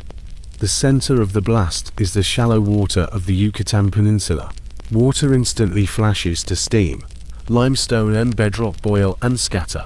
A cavity opens in the Earth's crust dozens of kilometers deep.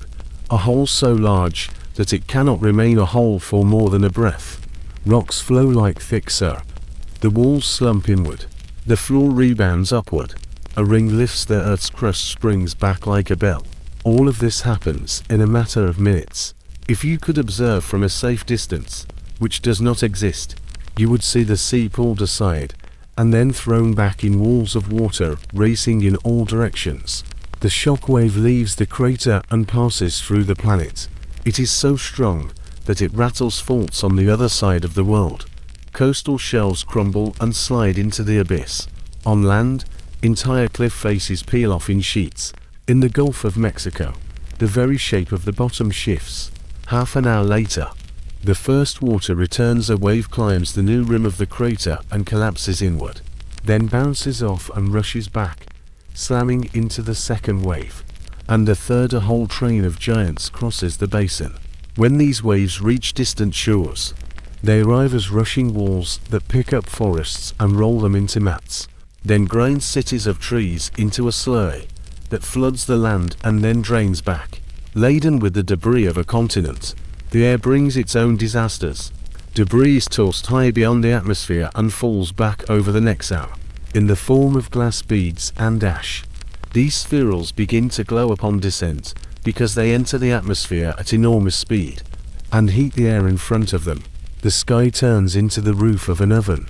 The earth feels the heat, a steady radiation, capable of igniting dry brush. In places where the forest floor has accumulated litter for weeks, flames run from leaf to leaf and leap to the crowns. Animals that cannot find shelter in water or burrows are caught in the trap of heat, driving without wind. The fire line is not a single moving front. It is many small fronts rising across the continent, while glass still pours from the sky. Near the crater, a sudden stone storm begins, for which size does not matter. Chunks the size of a fist fall like hail. Boulders the size of a cart crash down on the next line from the shore. Even far away, where there is only rain of sand and fire ash, it is heavy enough to bury the roofs of nests and snap bushes. Lakes and rivers receive snow from spherules that melt into the surface and freeze glass confetti. that later settles in quiet corners. In some inland basins, the water heaves in long, slow surges sighs that roll over the banks and pull back not in a single wall, but in repeated pulses until the end of the day. The sound takes time to arrive. Near the impact site, sound is not something you hear. It is something that crushes your chest and knocks you off your feet. Hundreds of kilometers away, it rolls over ridges like distant thunder that constantly returns. The pressure wave breaks tree trunks right where they stand, and strips needles and leaves from everything that hasn't fallen. Birds take flight in flocks and are flung from the air. The first explosions push the air outward. Subsequent ones return as echoes that have crossed oceans and returned altered and delayed. Under the water, the carnage is different but no less complete. The first pulse of heat kills plankton over wide areas and boils schools of fish near the shore. Then the water changes direction and begins to move. Entire shoals lift and pass like clouds under a sun that can no longer be seen. Mosasaurs race along pressure slopes one moment and hit a reef where there was open water the next. Sediments that had lain in layers for centuries are torn free and move as underwater avalanches that rush down slopes and pour into the abyss in fans. When the movement subsides, the water is full of fine grains, chalk minerals, and charcoal. Dust rises into the stratosphere in quantities that are hard to imagine. The impact vaporizes rock containing sulfur and carbonates. The sulfur leaves the sea as a gas and returns as droplets reflecting sunlight. Carbon dioxide will be important later, but not now. First comes a darkening that begins within hours at the equator and spreads further by winds. Before this darkening takes hold, the air fills with nitrogen vapors from the shock wave. These mix with water and fall as acid rain that burns eyes and skin, and leaches nutrients from the soil. The first showers smell like an electric storm, later ones like a wet hearth. The crater itself is not yet quiet. The sea rushes back and forth across its rim all day.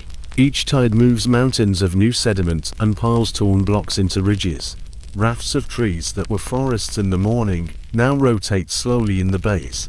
Dead animals accumulate where water flows into oxbow lakes and finds no easy path back to the mainstream. Shorelines on the far side of the Gulf carry bands of debris high on cliffs that have never seen spray before. When the waves finally subside, they leave a woven memory of the day in layers of sand and rubble that will eventually turn into a page readable by any geologist. On a scale of minutes and hours, the event looks like a cascade of the laws of physics. A body in motion meets a planet. Kinetic energy becomes heat and shock. Pressure becomes wind and walls of water. Shattered rock becomes glass, rain, and falling fire. Each step follows the previous one with terrifying logic. On the scale of lives, the picture is even worse. Nests burn, herds scatter and never find each other again. Animals that survive the first hour stumble through a dusk that began too early and carries a red glow. The map of safe places has changed and continues to change as embers fall and gusts of wind rise. Night falls on a planet that has been crushed flat in some places and scorched in others. Smoke rises in bands stretching from horizon to horizon and drifting in belts around the world. The sea continues to move even when the wind dies down. The earth continues to shake from aftershocks that shake stones off ledges and send thin fans of dust down fresh cliffs. The stars are gone. A faint copper light hangs where the sun should be, somewhere far from the crater. A small bird perches on a branch and tucks its head under a wing, while ash taps on the leaves. It sleeps because it must. It falls asleep into a morning that will not look like a morning at all. The day after the impact did not arrive with a sunrise. The sky turned the color of old copper and froze. Fine dust, glass beads, and soot from burning continents rose into the upper atmosphere and refused to come down. Sunlight weakened to a dim glow, unable to trigger photosynthesis. Plants froze as if holding their breath.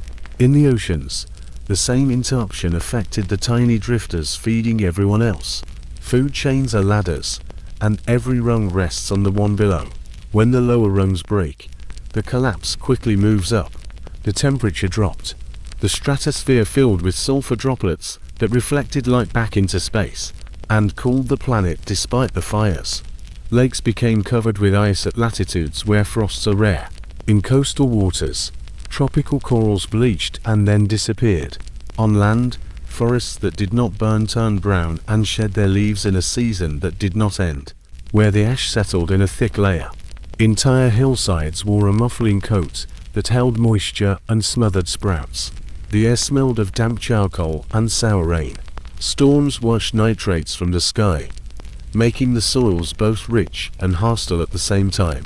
The first weeks were a time of death for large bodies.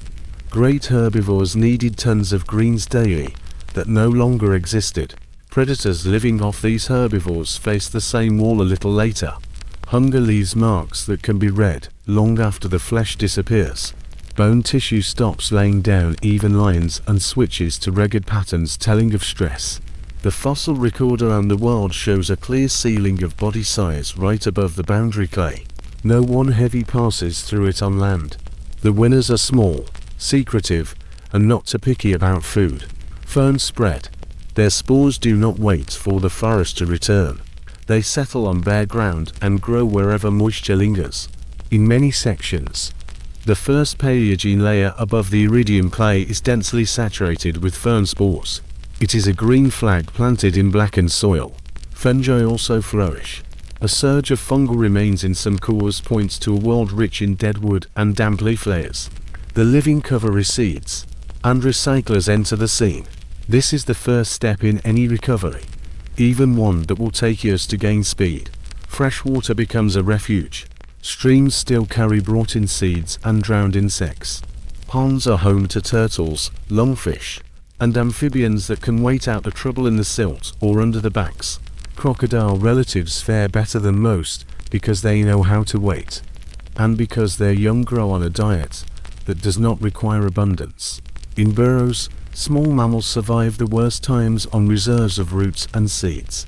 Some gnaw their way through a season of gloom to the next season, only slightly brighter than the previous one. It is not a comfortable existence, but comfort is not the currency that pays for survival in such a world. Marine life faces a different sort of siege. The extinction of plankton dooms ammonites and many bivalve mollusks to starvation. Foraminifera, the tiny shell builders that mark ocean time like grains in an hourglass, disappear, and then reappear in new forms. Acidified surface waters dissolve carbonate shells more easily. Large marine reptiles disappear completely. Sharks and bony fishes withstand the impact, but reshuffle their ranks. Along the edges of continents, turbid layers settle after each storm, leaving a thin alternation of light ash and dark silt. Resembling the heartbeat of a tired patient, air quality is not only dim but harsh. Nitrogen oxides formed by the explosion and fires destroy the ozone layer, and allow more ultraviolet light to reach the ground once the dust thins. This adds to the woes of seedlings and surface dwellers. In the records of some lakes, pollen disappears almost to zero and then returns with a new set of species. Hardy pioneers move first, followed by shrubs, and only later do trees take root. The picture is non-uniform. Valleys with spring water recover faster than dry uplands. Coasts protected by headlands nurse patches of greenery, while open shores remain bare. Even in a global catastrophe, geography has its say. Months turn into several years. The veils of dust thin, and light returns in fits and starts. Winters remain harsh for some time, as the stratospheric haze lingers longer than the soot. Summer brightens, then dims again as different layers of debris descend. Each brief recovery accumulates a little plant mass and is then trimmed back by frost or a late storm. The animals that make it through these swings are those that can reproduce quickly, hide often, and eat whatever they find. Teeth adapted to a single food become a liability. Beaks and jaws capable of handling seeds, carrion, and tough shoots become tickets to the next season. Entire regions change their appearance. In western North America, the river belts where mixed herds once grazed turn into simple communities of small herbivores, wading birds, turtles, and crocodiles. In Europe, island chains with thin soils lose most of their forest cover and recover starting from shrubs. In Asia, in the basins that were once crossed by herds of duck-billed and horned dinosaurs. Birds and small mammals now occupy the banks. The absence of huge feet and heavy bellies allows soils to develop without constant trampling. The soundscape changes most of all. The deep rumble of giant steps and the hollow cough of large predators give way to the hiss of insects, the calls of frogs, and the clatter of seed-eater beaks. The speed of recovery is uneven, but impressive where conditions are favorable. In the ocean, plankton rises first because its generations are short. Once it returns, a growth in fish numbers follows. On land, ferns carpet the ground within months in humid belts. Grasses still play a secondary role, yet hardy flowering shrubs prove to be quick settlers along streams. Birds that feed on seeds and insects move rapidly into these green corridors. Mammals that were nocturnal workers try coming out during the day under the softer sun. Life never stops. It merely shrinks and simplifies, then reaches forward again when energy returns. None of this erases the scale of the loss. Ammonites, which survived other crises, never returned. Pterosaurs disappeared for good. The vast line of dinosaurs that ruled the land for more than 160 million years ended in silence, except for one narrow branch that we now call birds. This survival became the turning point. It means the story of dinosaurs does not end. It changes scale and tempo. Feathers carry this legacy further through sparrows, herons, and hawks. The ancient thunder of the earth has turned into the beating of wings. By the time a few years had passed, morning finally looked like morning again. The sun most often rose clear. Shoots broke through the ash. In soil profiles, new roots began to appear. Rivers flowed along their old channels. The planet moved from the impact winter to the early Paleogene, which would warm under a different combination of gases. The stage is ready for a quieter revolution, when small survivors will turn into the rulers of a new era. Morning returned slowly, but it did return. Once the ash thinned, and the sun found the earth again, life began to recover in ways that at first glance would have looked modest. The first Paleogene landscapes were quiet places with ferns, low shrubs, and young rivers that turned brown after every storm. Where the inland sea of North America once spilled, broad floodplains stretched under poplars and willows. In Europe, islands cleared by wind and ash were covered with thickets of shrubs. In Asia, in basins where horned and duck-billed dinosaurs had recently roamed, birds and small mammals now lived among the reeds.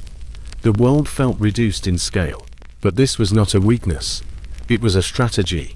The earliest chapters after the boundary are best recorded in the River Silt of western North America, in the Denver Basin and in the succession from Hell Creek to Fort Union.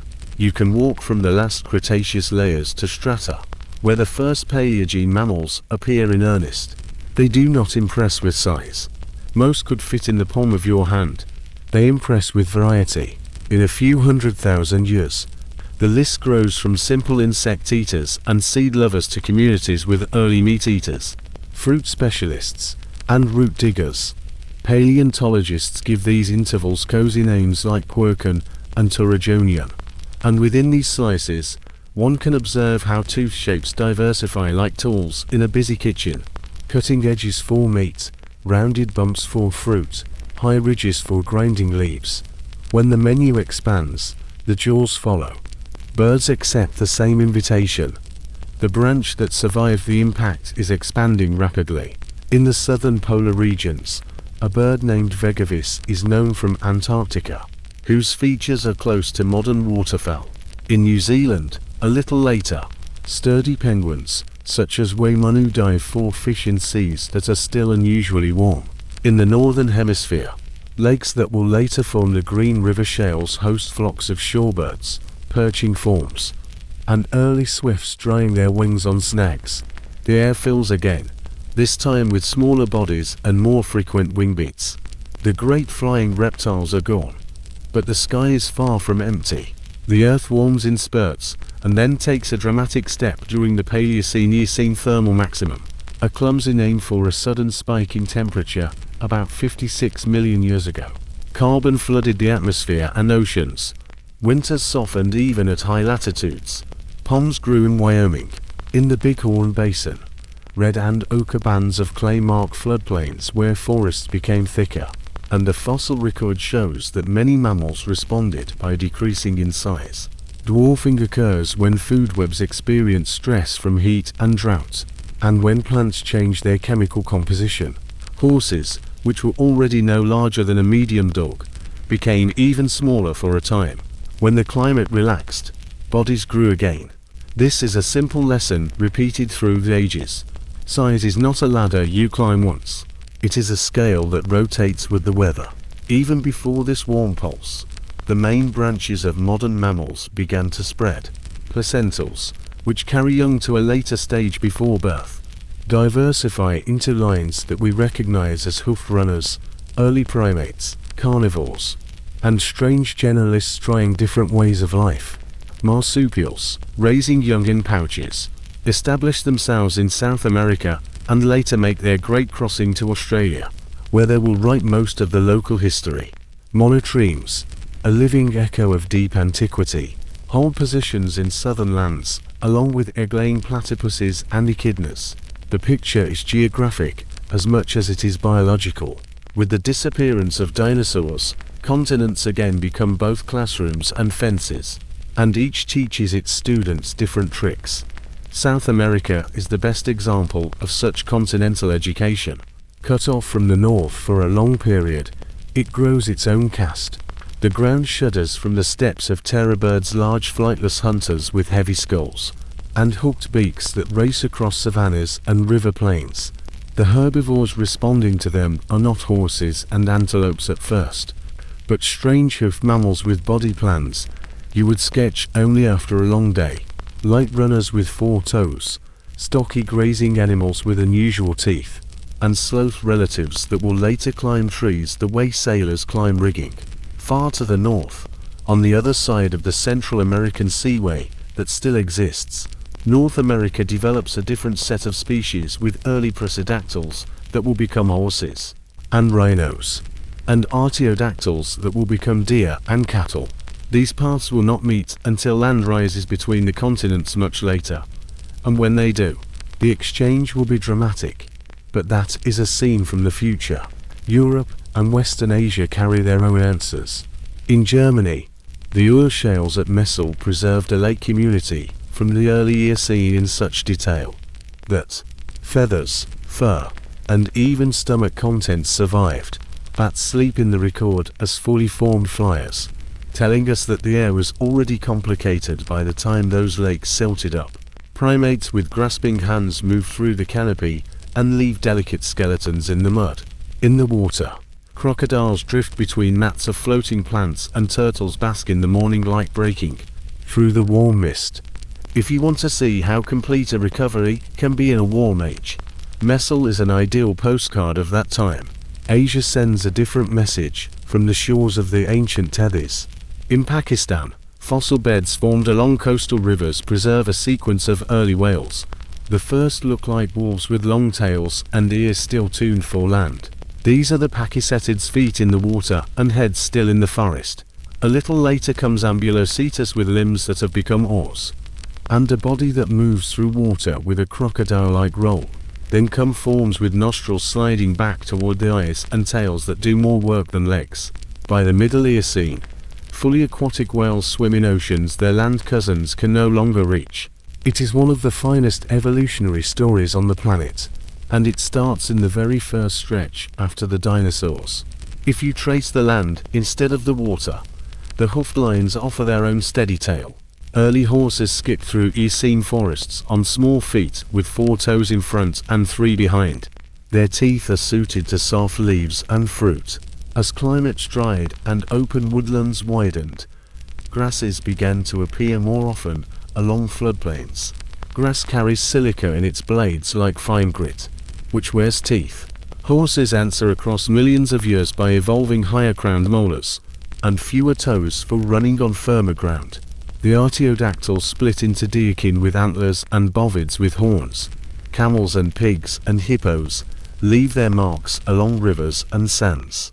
You can follow these changes within layered rocks the way you can follow chapters in a long book. Each page is a jaw, a limb bone, a footprint. Birds make parallel moves. In the early Paleogene, large land birds appear on several continents. In Europe, there is Gastornis, a heavy-bodied giant with a massive beak that was once cast as a terror bird, but now seems to have used that beak mostly on tough plant matter. In South America, the true terror birds take up the apex role in some regions, and they hold it until cats and dogs and bears arrive from the north much later. In the seas, penguins flourish in the southern hemisphere, where cool currents meet warm shells. Their bones stack in cliffs by the hundreds of thousands, a record of a life spent flying through water. Through all this, small things carry the future forward. Rodents spread with a suite of tricks that include ever-growing incisors and a talent for gnawing that would make a carpenter curious. Insect-eating mammals split and specialize, some becoming hedgehogs with spines, others becoming shrews with metabolisms so quick they must feed every few hours. Bats perfect their radar and fill the night sky with flights that leave barely a trace. In the rock record, and in the trees, early primates refined grasping hands, forward-facing eyes, and a sort of curiosity that sends them out along branches where fruit hangs. These are not our ancestors directly in most cases, but they sketch the outlines of the primate plan that will later include apes and humans. The Paleogene is not a single smooth rise. Seas pulse in and out of basins. Mountain ranges lift and shed their tops to rivers that carry fresh sediments across plains. Climates trend warm, then cool again. When Antarctica separates from South America and a circumpolar current begins, the planet tips toward a cooler mode. Forest belts thin in some mid-latitudes and grasslands expand. That shift will reshape the mammal world in the Neogene, but the foundation is already set. The age of mammals, as we like to call it, is not only about big bodies. It is about speed of generation, flexible diets, parental care, and a knack for exploring new niches when doors open. What matters most in this first act, after the dinosaurs, is how quickly complexity returns. River corridors that once echoed with the footfalls of giant reptiles now rustle with mammals, buzz with insects, and ring with the calls of birds. Lakes that once held ammonites in distant seas now hold schools of bony fish and turtles that surface with a small puff. On coasts, the first true whales chase shoals where reptilian hunters once rolled. In forests, primates test branches that had not carried anything quite like them before. The planet did not forget how to be busy. It simply changed the cast. Stand outside on a spring morning and listen. The trills, chirps, hoots, and whistles are the living chorus of dinosaurs. That sounds like a joke until you follow the bones and lungs and eggs back through time. Birds are dinosaurs by strict descent. They share the wishbone that braces the chest.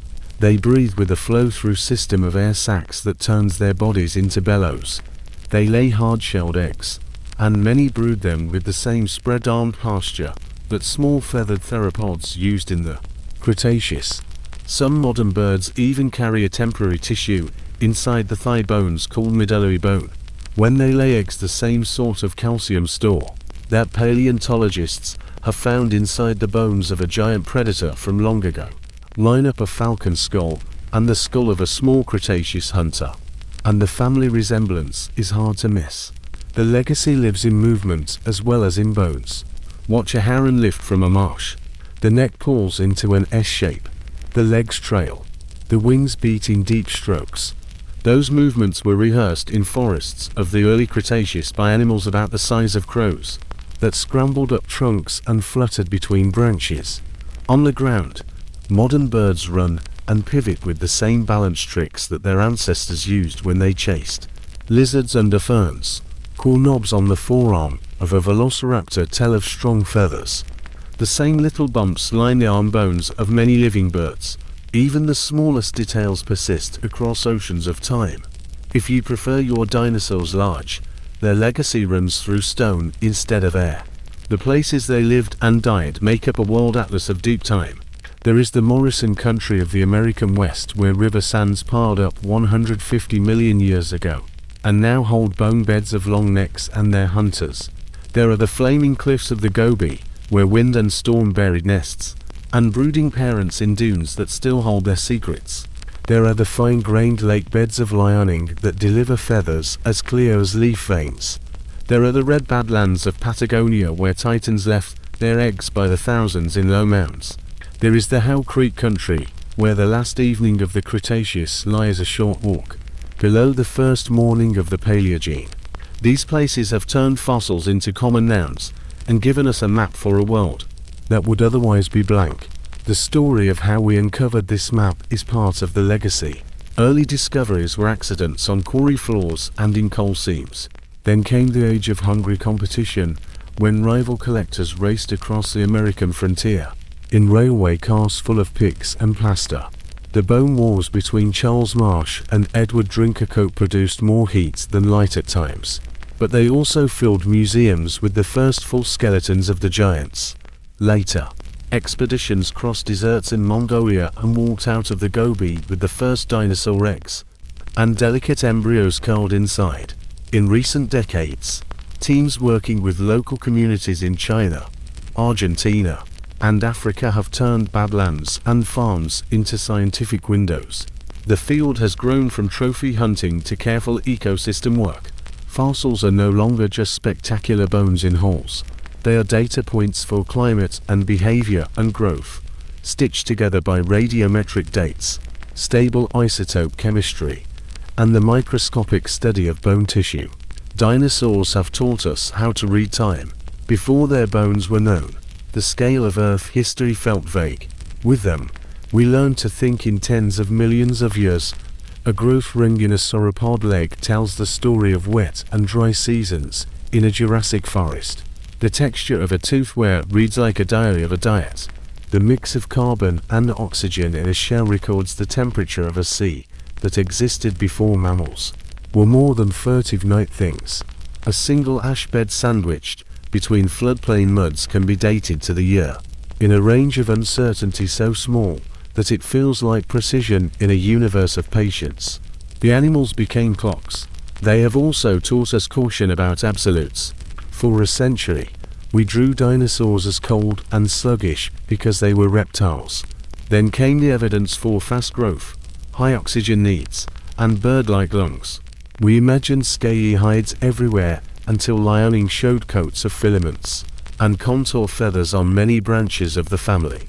We thought of them as separate from modern life until bone chemistry and nest behavior and the anatomy of the chest spelled out a clear line to birds. The picture did not flip in a day. It sharpened with each new find. The lesson is useful outside paleontology. The more you learn, the more the world refuses to stay simple. They left more than facts. They left a permanent mark on our imagination. Every child who looks up into the ribs of a mounted giant and feels small but happy is their heir. Museums built around these skeletons are cathedrals of curiosity. They invite questions about scale and change and the strange speed of time. Books and films have taken liberties as they will, but the sense of wonder they spark has sent a surprising number of people to careers in science. It is hard to think of another group of extinct animals that has served as a better gateway to thinking carefully about the natural world. The living legacy reaches our dinner table and our windowsill. Chickens are small dinosaurs that have traded claws for coop life, but kept the same basic skeleton. Pigeons, hawks, and hummingbirds are cousins of Tyrannosaurus multiplied into more than 10,000 species. They navigate by stars, smell rain, and remember food caches across seasons. They are what a dinosaur lineage looks like when given a new set of opportunities and a sky that needs filling. When we study how birds see and migrate and sing, we are conducting experiments on an ancient theme. There is a sobering inheritance too. The end of the Cretaceous taught us that the planet can change suddenly, and that size and dominance offer little protection from bad luck on a cosmic scale. The iridium line is a reminder that accidents can redraw the tree of life in a geological instant. We learned from this that it matters to track the objects that cross Earth's orbit. We learned that ecosystems with many small and flexible players rebound faster than ecosystems built of few giants. When we talk about resilience and recovery today, much of the language and logic comes from reading very old catastrophes and very old repairs. Finally, the legacy is humility. Dinosaurs ruled for a span of time that makes our entire recorded history look like a minute before midnight. They rose from small beginnings after a crisis, filled the planet with forms that still astonish us, and were gone in a run of bad years that followed a single day. Their story tells us that success is real, but never permanent, that worlds can thrive and then tilt, and that the survivors often look modest at first. It also tells us that life is good at starting over and good at finding new ways to be beautiful. Every time you see a bird lift from a wire and fold into the sky, you are watching that clay made fresh.